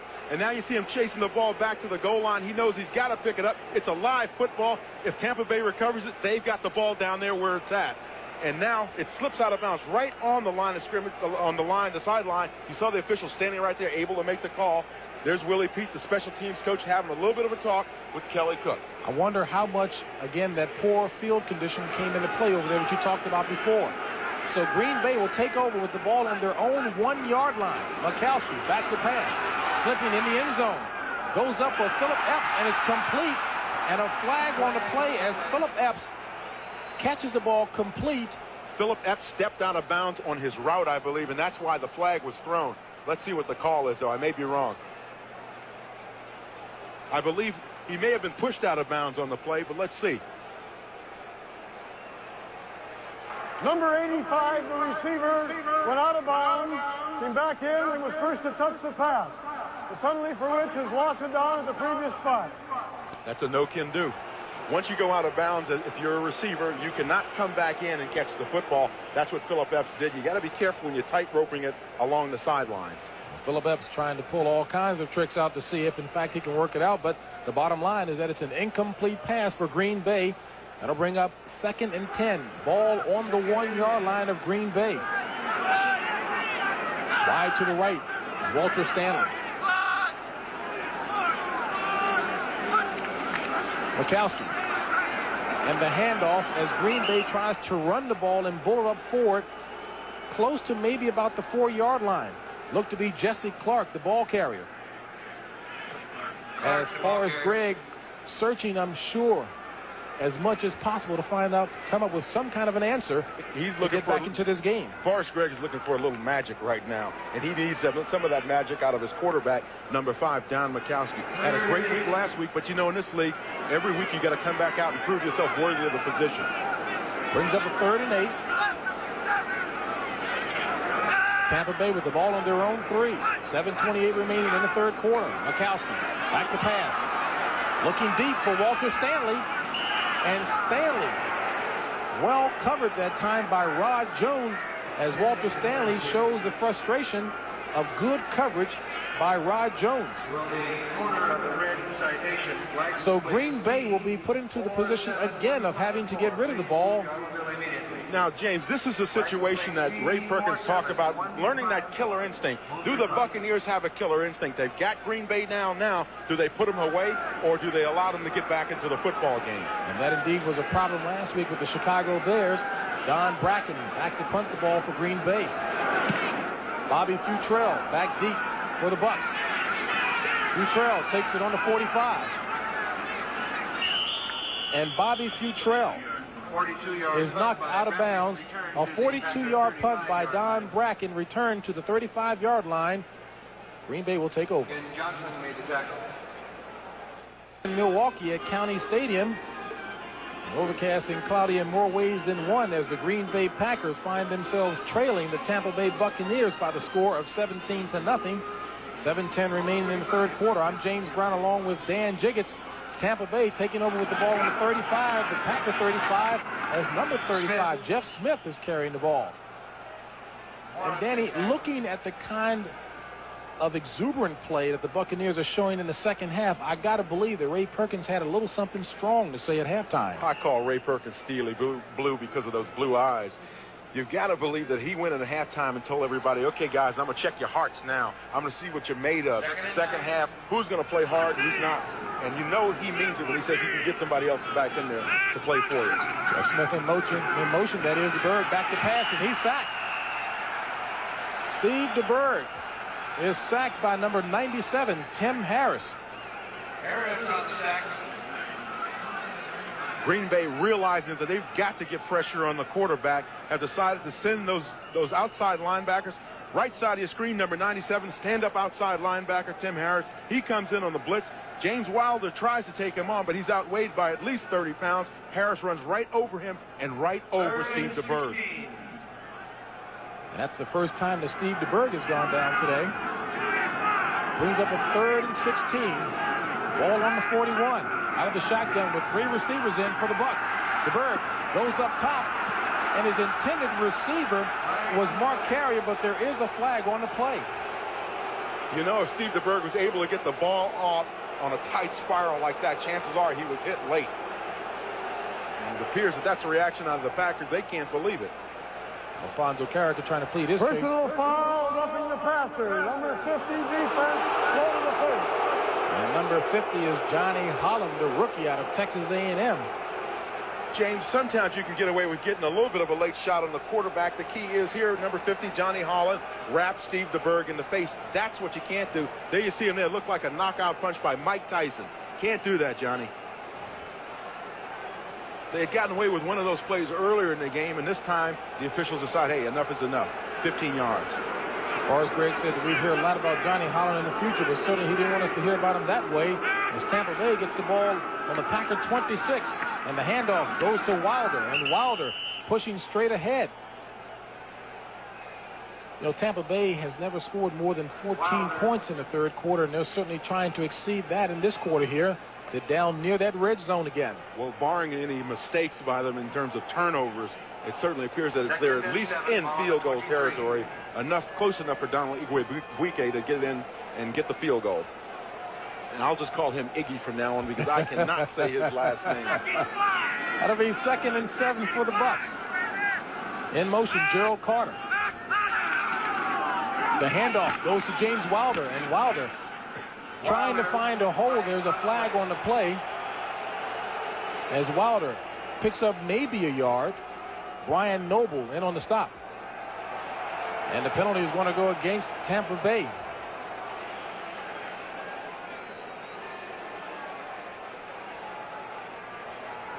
Holding. Number 72 offense. 10-yard penalty, previous spot, repeat, second down. And the guilty party. Rob Taylor, 6'6", 290 out of Northwestern. James, what Green Bay is doing on defense is they're bringing 4 down linemen now. Weren't getting a lot of pressure with just the 3 down linemen in the 34 defense. Decided to go to the 4 big down linemen, and that has been bringing some pressure on the offensive line of Tampa Bay. Now I see they're back in their 34 defense up. Brings up a 2nd and 17 for the Bucs. Ball on the Packer 33. 2 receivers to the left. In motion, Gerald Carter. And the handoff to Jeff Smith. And Smith with not much of a pickup. Kansas City leading the Bears in the third quarter, 28-14. Philadelphia on top of St. Louis. Cincinnati has expanded their lead over the Oilers. And Pittsburgh a surprising leader there in the AFC. And New Orleans is just blowing away Atlanta. Raiders having a tough time with the Patriots. 3rd and 15. 3 receivers in for the Bucs. Ball on the 31. And Green Bay clearly offside as DeBerg goes through with it anyway. And it's incomplete. Intended target was Gerald Carter. Steve DeBerg, veteran quarterback, using that snap count, hard snap count, bringing those defensive linemen offsides once again. He did it early in the first half.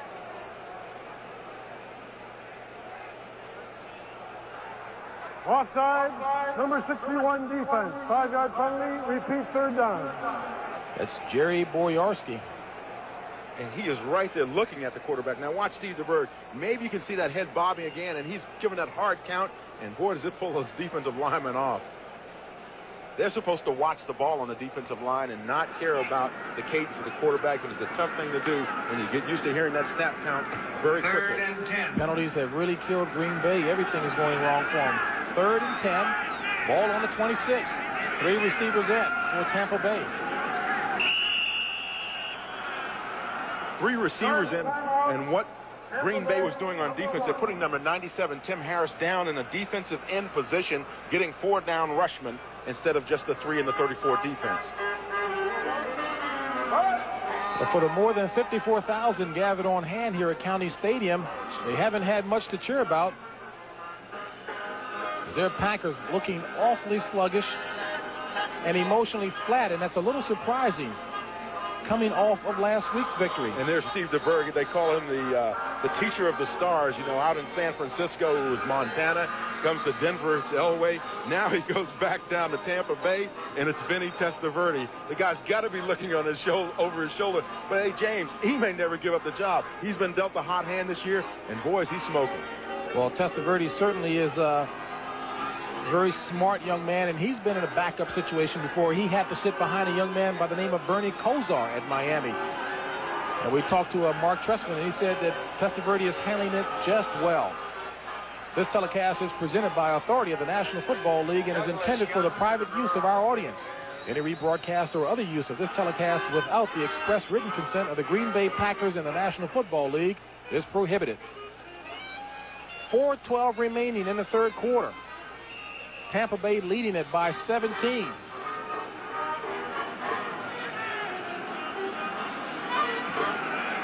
Tampa Bay going for the 5th third down conversion. 3 receivers in. DeBerg out of the shotgun. And DeBerg throws it complete to Gene Taylor. Make that Solomon Miller on the left sidelines. Solomon Miller, a replacement player. James, we saw him late in preseason. He was with the New York Giants up until the last game of preseason, and then he got released and came down to the Buccaneers. Hopes to make a difference in that receiving corps. A young man out of Utah State. Now Donald Igwe-Buike will attempt the field goal. This will be a 36-yard attempt. It's up. And it's good. So Donald Igwe-Buike making amends for that blocked PAT last week, boots Tampa Bay out in front by the score of 20-0. So a more inspired Tampa Bay Buccaneer team has a 20-0 lead over Green Bay. As you took a look at those 2 characters that were sitting up in the stands with those Halloween masks on, reminiscent of our producer and director, Bob Monsbach and Bob Matina. 2 scary characters indeed.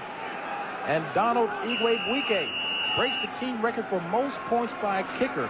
The old record was 196 points by Bill Capice. And Buike boots this one as Brent Fullwood takes it on the 4. Across the 20 to about the 27-yard line. Brent Fullwood.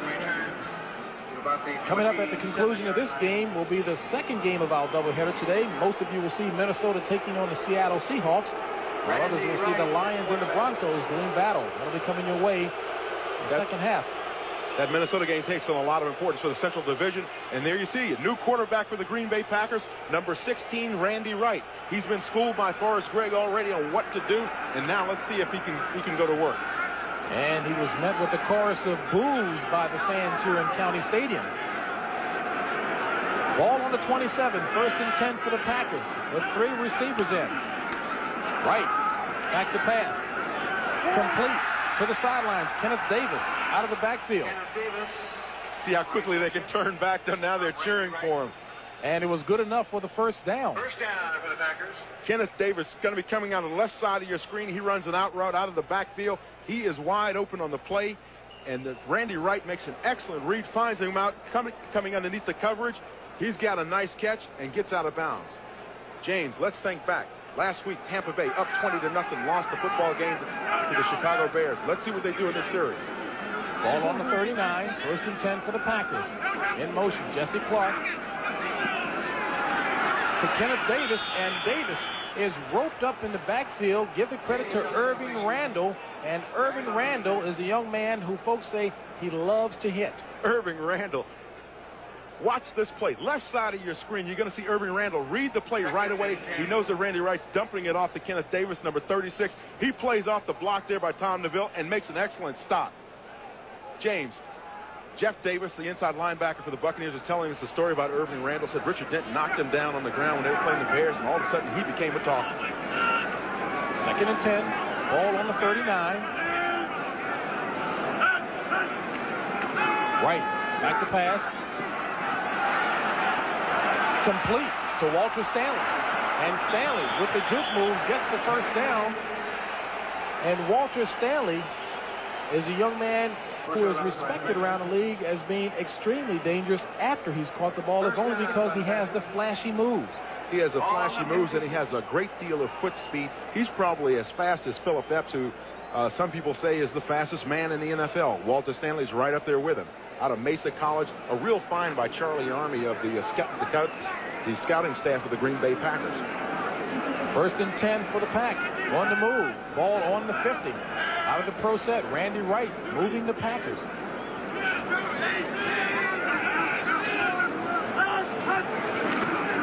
And the pitch goes to Jesse Clark. And Clark, again, roped in the backfield by Irvin Randall. For an NFL update, let's go to New York. And Packers are on the move here, trying to eat into a 20-0 deficit. Randy Wright is the quarterback now for the Packers. He's got him on the march. 2nd and 10, ball on the 50.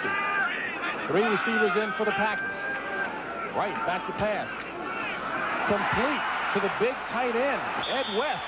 And West pulling his way forward. 6'1", 243 pounds, the 4th-year player out of Auburn, as Bobby Kemp runs him out of bounds. Ed West is a big, strong tight end. Coming your way out of the left side of your screen, makes an out move there. Bobby Kemp is playing back in the zone. He's got to come up and cover number 86, Ed West, and Ed West gives him a $5 cab ride to the ground. The Green Bay Packers are taking everything that the Tampa Bay defense is giving them. They're playing a little soft. Green Bay says, that's fine with me. Randy Wright's going to get anything he can underneath. And Wright is moving the team well. In motion, Philip Epps. Wright, play action.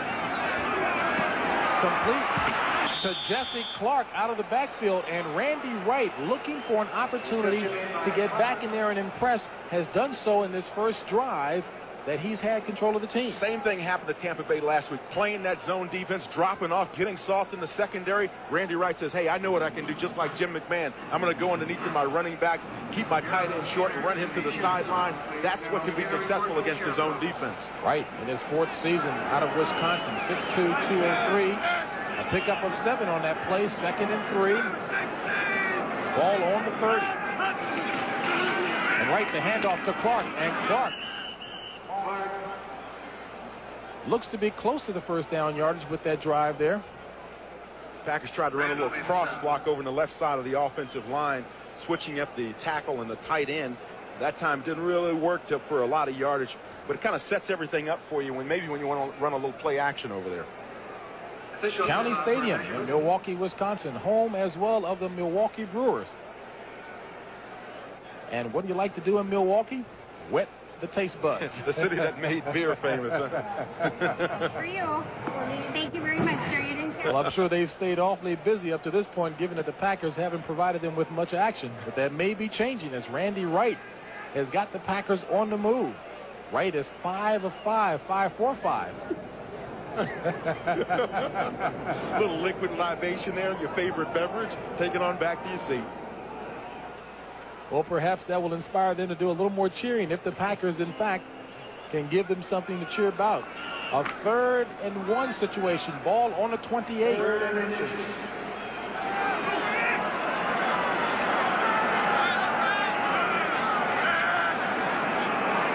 Paul Caruth in motion.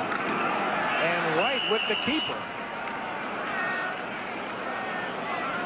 It's good for first down yardage. Randy knew that he only had to get about a half a yard. Decided to wedge right, and that's when he got it.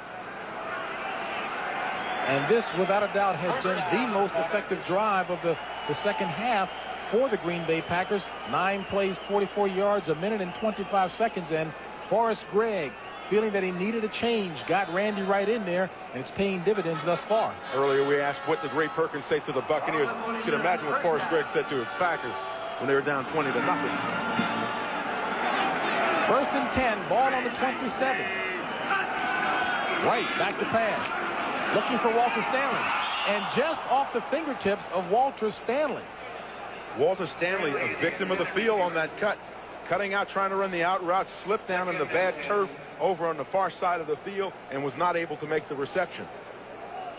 There you see number 72, Tom Neville. Occasionally they will bring him in. He's kind of like their pass protection offensive lineman. He does an extremely good job at pass protection, and as a result, Forrest rotates him in. Walter Stanley wide to the left. Philip Epps to the right. Kenneth Davis in the up back position.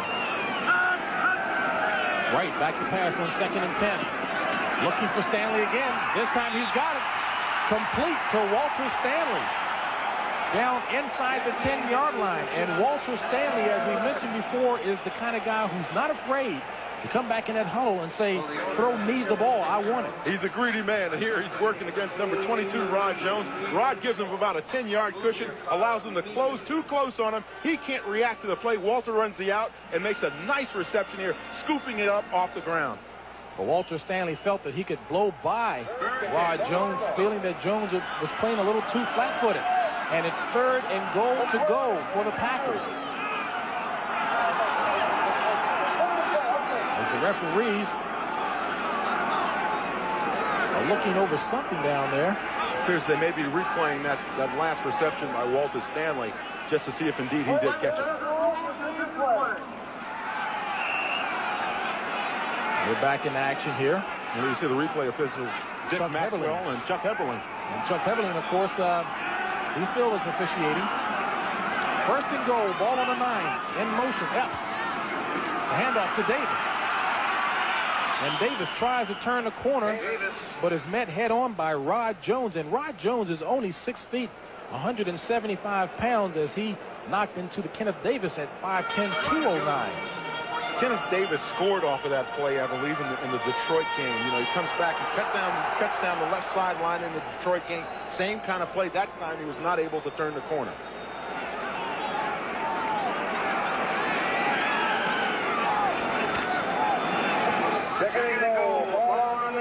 Second and goal. Ball is marked on the 8-yard line. 3 receivers in for the Packers. In motion is Davis.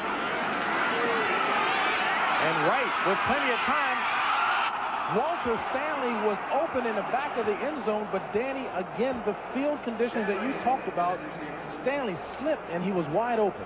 Came back to haunt Green Bay. Watch Walter Stanley working from the outside on the left side. Makes his move on Rod Jones, comes across the middle, running the post pattern. He's wide open, hands up, signaling Randy Wright. And now watch him slip in all of that mud down there right under the goalpost.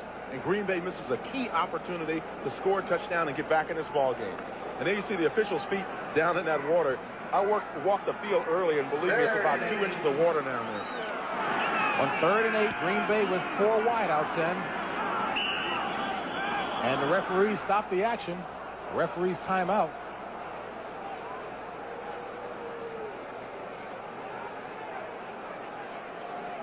Yeah, they could in fact use a lawnmower out there, Well, a little dirt. Yeah, they want to drain the swamp. It is kind of swampy down there underneath of that goalpost.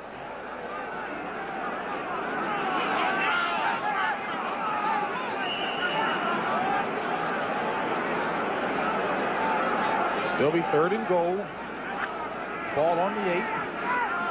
11 seconds remaining in the 3rd quarter. Green Bay looking for its first touchdown. 4 wideouts in. Randy Wright at quarterback. Out of the shotgun. And Wright looking the back of the end zone. It's complete but out of bounds as Frankie Neal called in the Randy Wright pass, but he was out of the end zone. Frankie Neal, a rookie out of Fort Hays State. One of the problems with rookies is that sometimes they lose perspective on where the back of the end zone is. Randy Wright overthrew it just a little bit also. But now, watch him. Underneath, number 80. That's number 87. Excuse me, Walter Stanley there on the cut. And he was wide open as well. But now we're going to get to see Frankie Neal back of the end zone. Let's see him backing up, and he backs straight out of the end zone. Got to stand on the back of the end zone, jump up as high as you can, and try to catch the ball. Don't keep backing up all the way out of bounds. A 26-yard field goal attempt by Al Del Greco. It's up, and it's good. So Al Del Greco boots it good, but there is a flag on the play. And it goes against Green Bay. And Forrest Gregg, that position says it all for him. One tough day. One tough day. If you can read lips, you know he's a little bit upset. Holding number 99 on the offense. 10-yard penalty, repeat fourth down. John Dorsey, an outside linebacker they bring in on the field goal situations, was caught holding that time, number 99. They're now going to have to move it back 10 yards and try it again. This now makes it a 36-yard field goal attempt by Al Del Greco. Del Greco said when he knows it's time for him to kick, he tries to breathe a little easier. Keep his head down just like that golf swing he's got. Poor handicap. It's up. And it's good. And so Del Greco boots it through the uprights for the first score of the ball game for Green Bay. They trail by 17 points.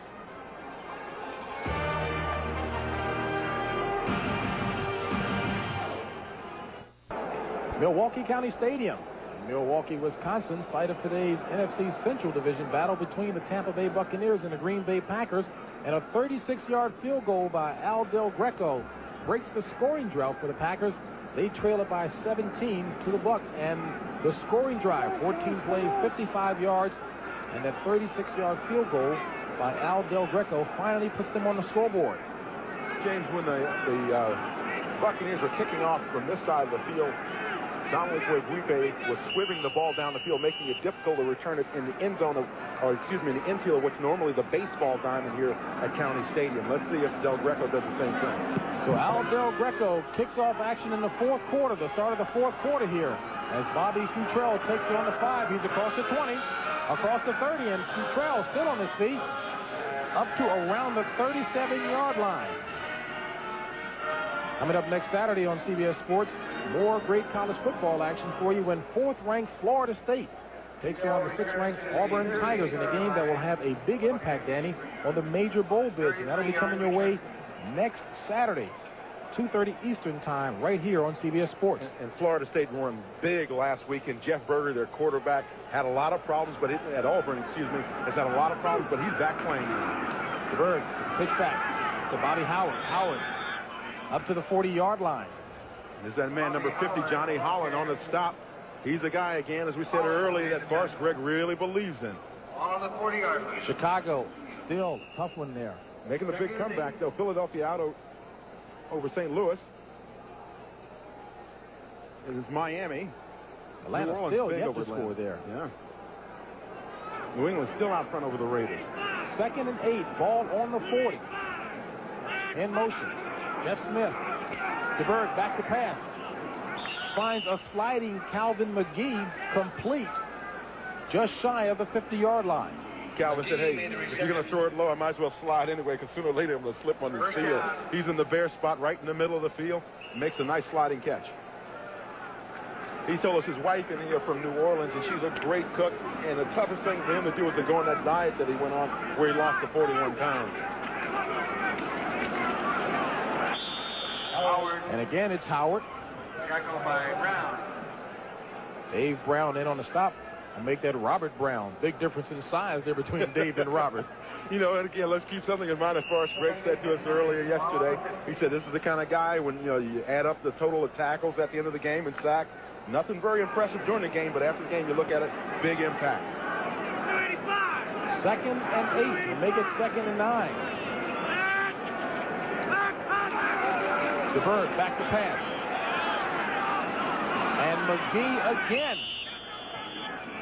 The big fella doing a good job. Steve DeBerg is starting to get on his rhythm again. Got an outside blitz by number 97, Tim Harris. Inside blitz by number 91, right in the middle of your screen, Brian Noble. Now watch Steve DeBerg read the blitz. Offensive line does a great job picking up stunts and blitzes. And now Anderson in his face, 59, but he gets it off to Calvin McGee. And McGee makes a nice run after he catches the football. One of the benefits of losing 41 pounds for Calvin McGee, he said, was just the ability to make it through training camp. He said if he had had those extra 41 pounds, there's no way he would have made it through 3 a days under Ray Perkins. Especially in that Tampa Bay heat, where a cool day is probably 95 with 90% humidity. And it'll be less than a yard for Tampa Bay in trying to make the first down. Call it 3rd and 1. Ball is marked on the 42-yard line. Steely Blue. Jeff Davis said that Ray Perkins was not about to give out any kudos for losing by 1 last week. He wants wins, period. And Tampa is playing more inspired here in the second half. 3rd and less than 1. And the first down is accomplished and more by Jeff Smith. James, let's talk about a story that Ken Kellen, the defensive end for the Buccaneers, told us about Ray Perkins. As you look at Forrest Gregg, he's a little animated right now. Ken Kellen told us that he put Ray Perkins' picture up on his mirror back at home just so he could get up every day during the offseason, look at that picture, and make himself go and work out. Knowing that those Steely Blues will be there waiting for him. 1st and 10, ball on the 39. Bobby Howard. And Bobby Howard, with good quickness as he explodes through the hole, gets it up near the 30-yard line of Green Bay. Stopped by Dave Brown. Good quick moves. Now watch on the left side of the offensive line, down blocked by the tackle. 79 Conrad Goody pulls out. He gets his block on the outside linebacker. And number 25, Jeff Smith Bobby Howard has all kinds of room to run. Good quick foot movement on the part of Bobby Howard. And DeBerg seemingly content to keep it on the ground to chew up the clock there.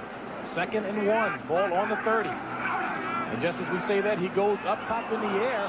Great haul in that time by Mark Carrier. Mark Carrier can't believe he got up in the air, and I think as he was hit, he lost the football.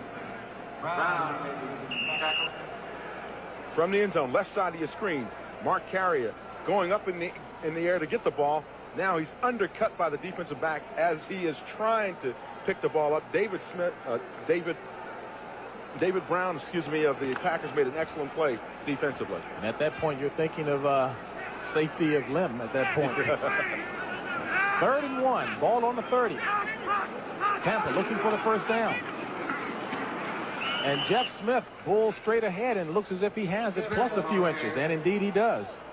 Tampa Bay is attempting to run the clock down on this drive. They're trying to get maximum time out of the drive.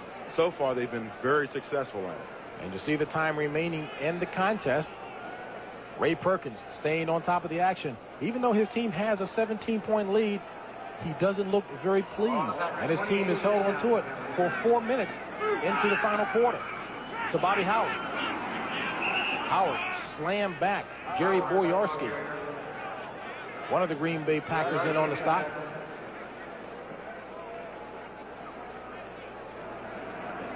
And Danny, as we mentioned at the top, again, 2nd place in the NFC Central is what's being battled for here between these two teams. And Tampa Bay knows, and they play St. Louis next week, and then they go up to Minnesota to play the Vikings, who are also going to be battling them for a spot on that wild card. And they're going to have to win these next 2 games in order to be successful down the stretch. 2nd and 10 for Tampa Bay. In motion, Gerald Carter. DeBerg back to pass.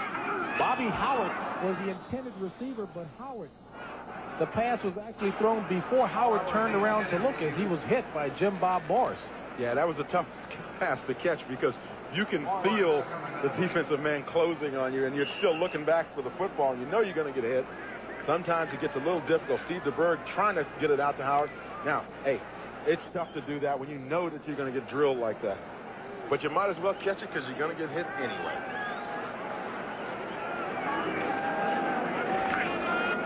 Bobby Howard, number 25 out of Indiana, has got to be happy with the way his alma mater has been playing this season in the Big Ten. 3rd and 10, ball on the 28 of the Packers. In motion, Jeff Smith. Back to pass is DeBerg. Across the middle, intended target was Gerald Carter. Good coverage by number 22, Mark Lee. He was going to deny the receiver the ball by staying in between him and the quarterback. And DeBerg a little frustrated with himself as he looks to the sidelines for the signal, instructions from Ray Perkins. So Donald Igwe-Buike comes back on for what appears to be a 46-yard field goal attempt. It's up. It's long enough, and it's good.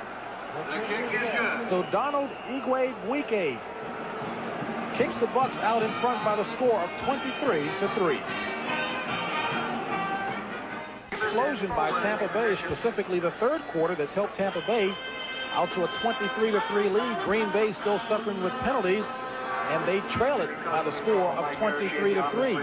And Danny, as we look with just 10 minutes remaining in the game, Green Bay has got to make a move now if they expect to get back in the game. Randy Wright has got to go for deeper routes. He was throwing successfully underneath the zone defense early on in the third quarter, but now he's got to go downfield. He needs a lot of yardage very quickly. Well, Randy Wright certainly has driven Green Bay to their only score of the game, a field goal by Al Del Greco. They're going to have to do a little better in this last quarter with 10 minutes and 4 seconds remaining. 3 field goals by that young man there, Donald Igwe-Buike, a 48-yarder, a 36-yarder, and a 46-yarder. And with Van Tippen having been waived by the Buccaneers, perhaps they gave Donald, or Iggy as we call him, a little more confidence. Yeah, Tippen was their replacement kicker who had a lot of success with the replacement season. And that will be a re-kick. Either that or they'll take it at the 35 or so because the ball rolled out of bounds before it went in the end zone. Number 87 Milw gives the ball to the receivers at their own 35-yard line, 1st and 10. I think that pretty much says it all. Sure does. Nice and clear.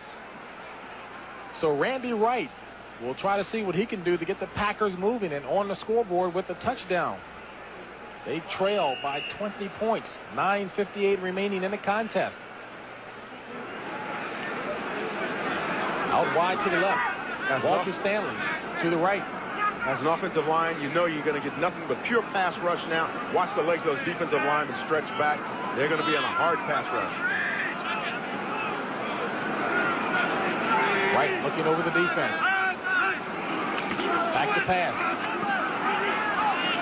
Finds Philip Epps across the 50 to about the 47-yard line. Philip Epps. And Ricky Reynolds was in on the stop for the Bucs. Coming right into the middle of your screen, number 85, Philip Epps, beats Ricky Reynolds on the slant move, and he's wide open, and Randy Wright delivers it on time. Makes a nice little run there after he makes the catch. Those are the kinds of things that Randy Wright has to do successfully in this drive to get on the board. 3 receivers in, make that 4 wideouts for the Packers. Wright out of the shotgun. Going across the field, and it's complete to number 80, Frankie Neal, as Wright continues to move the Packers impressively. Ball is marked at the 31-yard line. First down for the Green Bay Packers. Frankie Neal in the slot. Cornerbacks up in the press position. He does a nice shake at the line of scrimmage. Beats Bobby Futrell, number 36, right away. Now comes back in across the middle of the field. Leaps for the ball. Boy, can he get off the ground. And concentrates on catching the ball and not trying to run with it before you catch it. Green Bay stays with the 4 wideouts. Keith Pascat and Walter Stanley. Wright back to pass again. And incomplete as Randy Wright was under pressure. The intended receiver was Keith Pascat. Ron Holmes with the good coverage that time. Ron Holmes brought big league pressure on Randy Wright that time from the blind side. Number 90, Ron Holmes with a lot of pressure. Now from the middle, they ran a stunt there. There you can see Ron Holmes slipping through, and now, boy, does he stick Randy Wright in the back. Those are the kinds of things that shake a quarterback's confidence. He doesn't know if he's protected on that backside when he's dropping back. Ron Holmes is supposed to be out with a knee injury, but it doesn't look like he's too hurt to me. 2nd and 10. 4 wideouts again. Wright, still with time, decides to run it. And Randy Wright gets it just across the 25-yard line. Stopped by Winston Moss, the rookie out of Miami. Randy Wright's been looking impressive, 8 of 12. 96 yards, and we've got a change in the offensive line. Forrest Gregg is inserted. One of the replacement players, number 64, Steve Collier, an offensive tackle, 6'7", 342 pounds. He says he has very nimble feet and is a pretty good pass protector. He's put him in over on that right side. Pasquette and Stanley to the left. In motion, Frankie Neal. And Wright with a good pass to Philip Epps. And Epps caught that one in traffic. And again, Randy Wright still doing a good job of moving the team. They're down to the 20-yard line. Right in the middle of the screen, Philip Epps coming into where the only open spot on the field is. He runs a slant route and is successful in the play. Now, Steve Collier, number 64, going against Ron Holmes, probably the best pass rusher on the Buccaneers, does a pretty good job and puts that weight on Ron Holmes and still pushing Ron Holmes. Big Steve can do that at 343 pounds. And talk about offsides. Wright still goes with the play.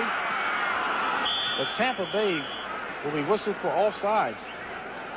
Flags on the play. Ron Holmes got a little bit too active on that one before the snap. Offside, number 90, defense. Maybe Randy Wright's taking a page out of Steve Number DeVers. 90, 5-yard penalty, still first down. Giving him that hard count, that hard snap count. It's a nice way to get easy, cheap 5 yards. Danny, you were talking about Steve Collier earlier. The big replacement player, one of 2 replacement players on the active roster for the Packers. He's won 4 different jerseys, having to change his number. As you see, week 4, he had a defensive number. He had to wear an offensive number. He went to number 70. Then, of course, a couple players came back. 4 jersey changes, size 58, and he has a 24-inch bicep. Randy Wright, back to pass. Complete to Frankie Neal. And Neal is inside the 5-yard line. Green Bay coaches told us this guy was an impact player, and today he's displaying just how much impact he can have on a game. In the slot again, number 80, Steve Neal. Frankie Neal makes his break in across the middle, and he's open, avoids the defensive man, number 57, Winston Moss, and makes a beautiful catch, kind of tumbling forward, still had enough concentration to catch it. Green Bay on the move. Wright back to pass again. Touchdown, Green Bay. Frankie Neal. Frankie Neal, touchdown.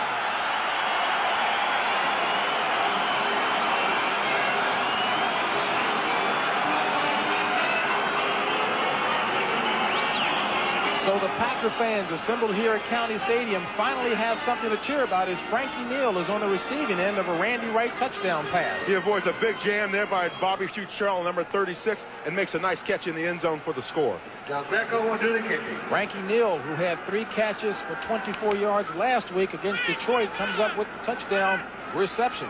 Del Greco with the PAT. And it's good. So Green Bay finally is on the scoreboard with its first touchdown. They trail by 13. The rookie from Fort Hays State with his first NFL touchdown for the Green Bay Packers, his first ever, helps to cut that Tampa Bay lead to 13, 23-10 with 6:25 remaining in the 4th quarter. And Danny, there should be plenty of time to do it. Well, Frankie Neal, the 3rd-round draft choice, certainly is going to be one of the key players in that drive if they get a chance to do it. He was drafted out of Fort Hays State this year in 1987, 3rd round by the Packers. Has a lot of size, and that's why the Packers like him 6'1". Onside kick. Onside kick by the Packers.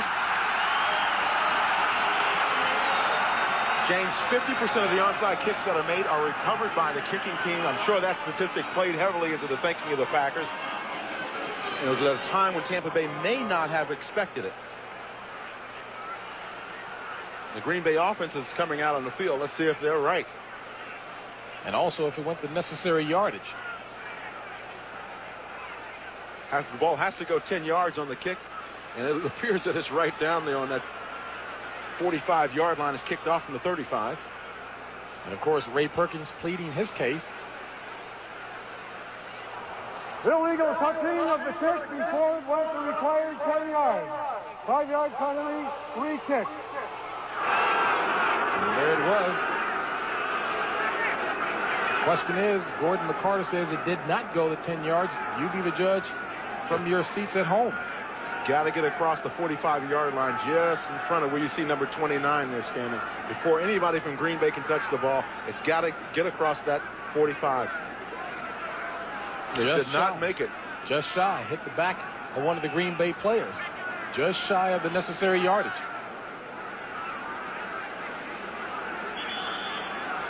And the other key to this play is now is that Al Del Greco's got to kick it back over again. And this time, Tampa Bay's prepared for the onside kick with a 5-yard penalty backing Del Greco up. James, one of the things that you do in this situation where you've got everybody lined up ready for the onside kick as the Buccaneers are, is you try to pop it up and give your guys a chance to run down underneath the football. Everybody's up close for the Tampa Bay Buccaneers. They only have one deep back. That's 36 Bobby Futrell. Sometimes in this situation, you try to get your kicker to just bloop it up, give you one of those, what they call Texas League singles. Just drop it right in and then give your guys a chance to run down and recover the ball. Danny, maybe playing inside of Green Bay's decision may be the kind of control that Tampa Bay has had of the ball throughout this game.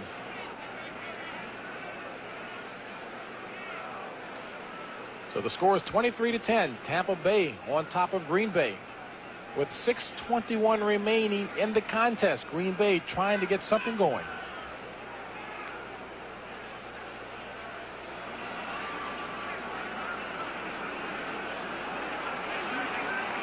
County Stadium here in Milwaukee, Wisconsin. The Packers trying to fight back into this game, trailed by 13. Al Del Greco tried unsuccessfully for an onside kick. Did not go the required 10 yards before being touched by a Packer. They'll have to re-kick it.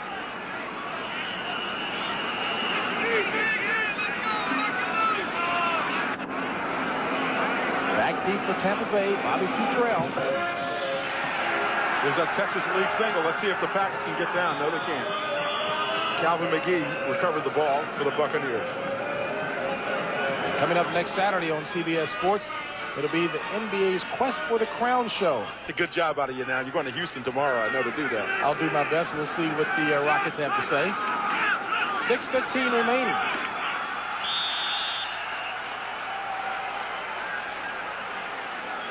And talk about leaving your quarterback naked. Tim Harris all over top of Steve DeBerg. Well, either he missed the handoff or he's trying to run a naked bootleg. In either case, it's not a very successful play. Naked bootleg, you saw him tuck it away. And he gets nice a fake there by number 35, Smith. And Steve DeBerg gets ridden to the turf on the other side by Harris, number 97. Ball on the 31. Brings up a 2nd and 14 for Tampa Bay. Out of the pro set. To Bobby Howard. Howard, quick blast out of the backfield. And Jim McMahon at the helm for Chicago. They've come back for the 2nd week in a row. They take the lead by 3 over Kansas City. Jimmy has a magic all of his own in Chicago. Philadelphia trying to get out in front of, staying out in front of St. Louis late in the 4th quarter. St. Louis was trying to drive. Cincinnati by 4 over Houston. Houston may lose that lead in the AFC Central. Brings up a 3rd down and 11. Ball marked on the 34. 3 receivers in for the Bucs. DeBerg out of the shotgun. Under pressure, has to get rid of it a lot sooner than he wanted to. As Tim Harris was all over him once again. Miami by 11 over Pittsburgh. And New Orleans continuing to shut out the Falcons there. Raiders crept back into it by 3. They trail by 3 to the New England Patriots. Frank Garcia will be punting for Tampa Bay. Back deep for Green Bay is Walter Stanley.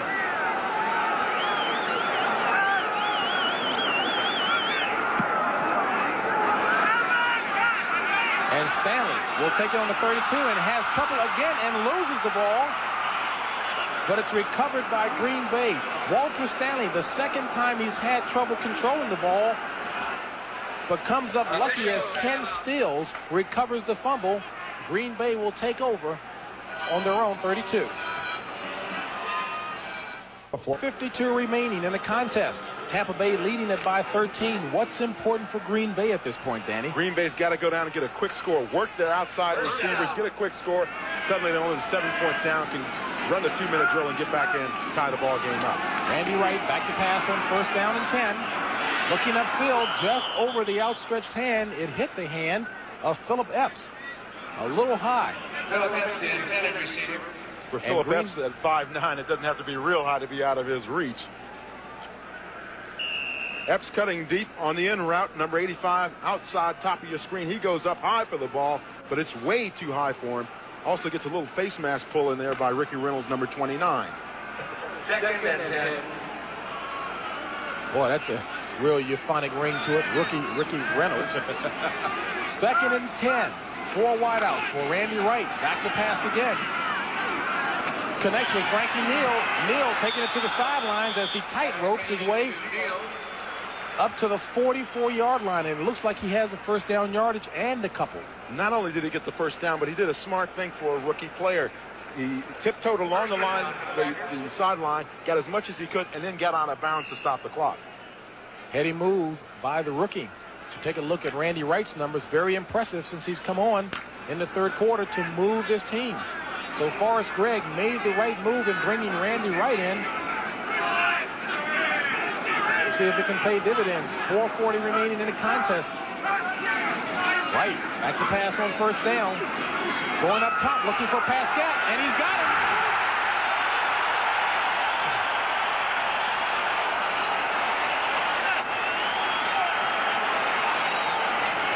Keith Pascal, the rookie out of Western Kentucky University, with the reception.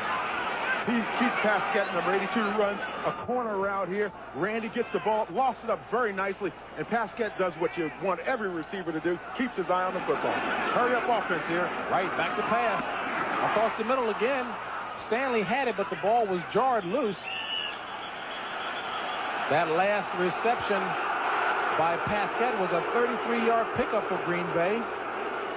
Stanley, the intended receiver. James, let's And go again, back. Walter Stanley was the intended receiver, a young man who usually holds onto the ball quite well in heavy traffic like that. He coughed it up that time with the big hit. Middle of your screen, 87, Walter Stanley. Does he catch the ball and then give it up after the hit by Bobby Kemp, number 33? Looks like he had possession of it, but he never really had his feet down on the ground. He was still juggling the ball as he was falling down to the ground and lost the catch. That makes it 2nd and 10. Forrest Gregg is saying, work those sidelines, guys. Save as much of the clock as you can. 4:02 remaining. 4 wideouts. Randy Wright out of the shotgun. Pascal to Stanley to the left. Wright back to pass. Looking deep for Stanley. And just over the fingertips of Stanley, but there is a flag on the play. And again, as Walter Stanley was being covered by Rod Jones, he ran to that side of the end zone, Dan Jiggins, that you pointed before was a problem area. It was a problem area, but Rod Jones had his hand, his inside hand on Walter Stanley. 22 defense. Ball's on the 1-yard line. 1st and goal to go. And Rod Jones is, in fact, the guilty party trying to cover Walter Stanley. Isolation replay here. Watch Rod Jones, number 22, reach in and grab Walter Stanley. Now watch. Here he's going to reach in. He doesn't even look back for the football. Right there, he slaps his arm down before the ball gets there. Penalty. So it's 1st and goal to go. Ball on the 1-yard line for the Packers. In motion, Paul Carruth, the handoff to Fullwood. And Fullwood will find pay dirt. Touchdown, Green Bay.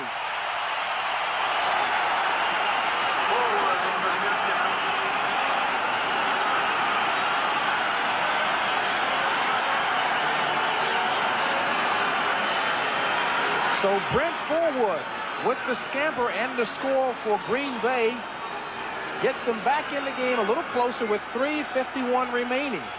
Al Del Greco will attempt the point after.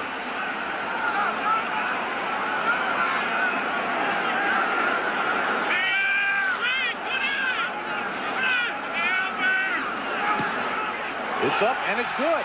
So, Dan Jiggets, we got a ball game here. Only 7 points separates the two teams. Going in with 3:51 remaining on the clock. And here it is going the other way. Brent Fullwood, number 21, takes it into the end zone. Key thing here is the old Green Bay sweep. Watch number 21 run over 52 Scott Brantley and high step it into the end zone and out of bounds. Touchdown, number 21, Brent Fullwood. And what do you do when you score? You get down there and celebrate with your friends, and then you pop the ball. If he's learned one thing as a rookie, he's learned how to spike. Bringing a little enthusiasm. And indeed, there is some now. Finally, the crowd comes to life as Green Bay moves within 6 of Tampa Bay, 23-17. And it did not take very long for that scoring play. Well, let's go back to the half. Remember, we said Tampa Bay was up 20-0 going into the third quarter. Suddenly, they start relaxing a little bit. And what happens? Green Bay only needs one touchdown to tie the ball game. And you also mentioned very astutely early on whether or not Tampa Bay would develop the killer instinct to put Green Bay away with the big lead they had.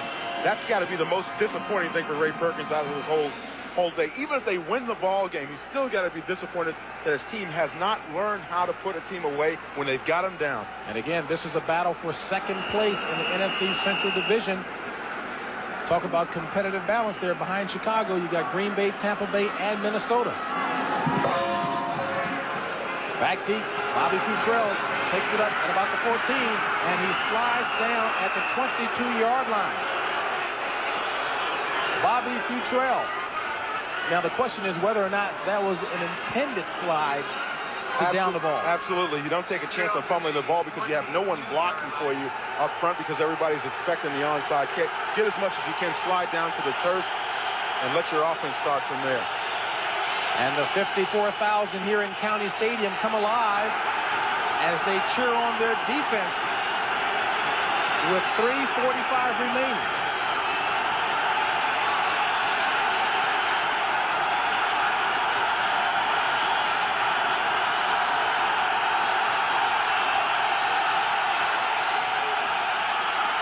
Smith, the ball carry. Not much of a pickup. 12th man is in the huddle now for Green Bay. You can hear that crowd getting into the ball game. Makes it very difficult for Steve DeBerg's signals to be heard for the offense of the Tampa Bay Buccaneers. Again, it didn't take Green Bay very long to strike. 5 plays, 69 yards, 1 minute and 1 second. Brent Fullwood, 1-yard touchdown run, did the trick. 3:17 remaining in the contest. 2nd and 9. Ball on the 22 for Tampa Bay. 3 receivers in for Tampa. In motion, Jeff Smith.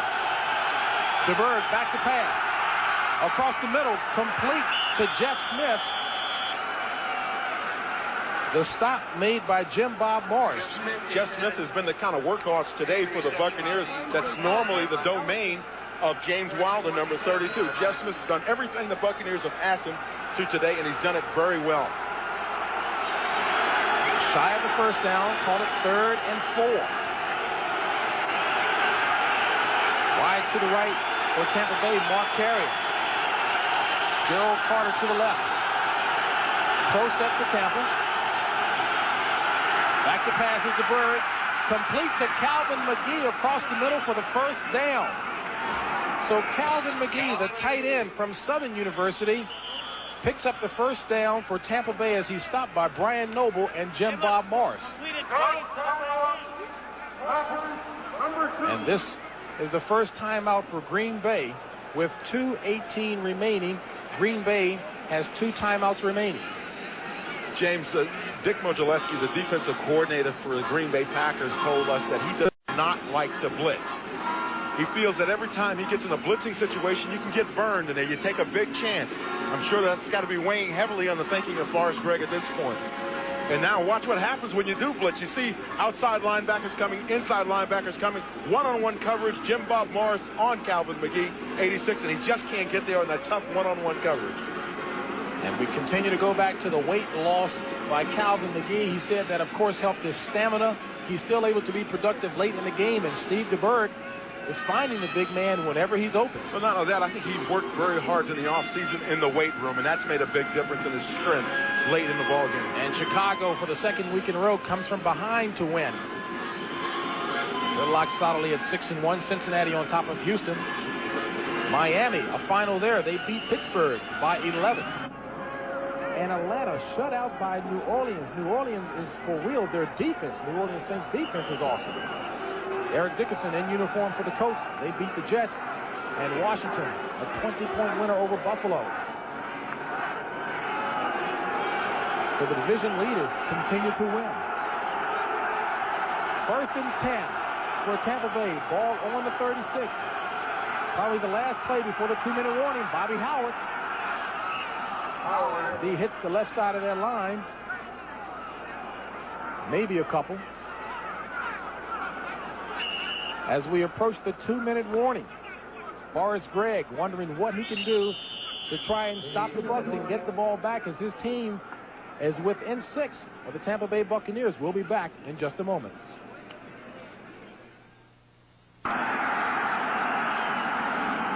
As Tampa Bay, Jeff Smith was the ball carrier trying to drive for first down yardage.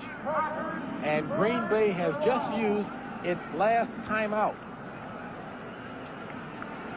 Now, as Tampa Bay is short of the first down. But now, what do you do if you're Tampa Bay? You say, well, we can get the first down here. There's no way they can stop us. We can run a few running plays, keep the ball in bounds, and burn the clock up. And Green Bay has no timeouts left. Can't stop the game. And I'm sure that's what Ray Perkins is saying now. What will work? Short passing game. What will work for us underneath? Maybe get it to our tight end, let him run with it, get the first down, and then let's go to the conservative running game and run the clock out. And again, a big decision for Ray Perkins as it's 3rd and 4 here. So they've got to get that first down. I see the second half of that doubleheader in Minnesota and Seattle is already underway. Seattle with 1 touchdown already. 3rd and 6, call it now for the Tampa Bay Buccaneers. In motion, Jeff Smith. The bird complete to Calvin McGee. He has the first down. JB, the Packers came with the M&M blitz in the middle. Number 50 and number 91 coming in on the middle blitz. And DeBerg read it perfectly, got it to his tight end who was wide open. Coming into the void with those 2 inside linebackers that just left.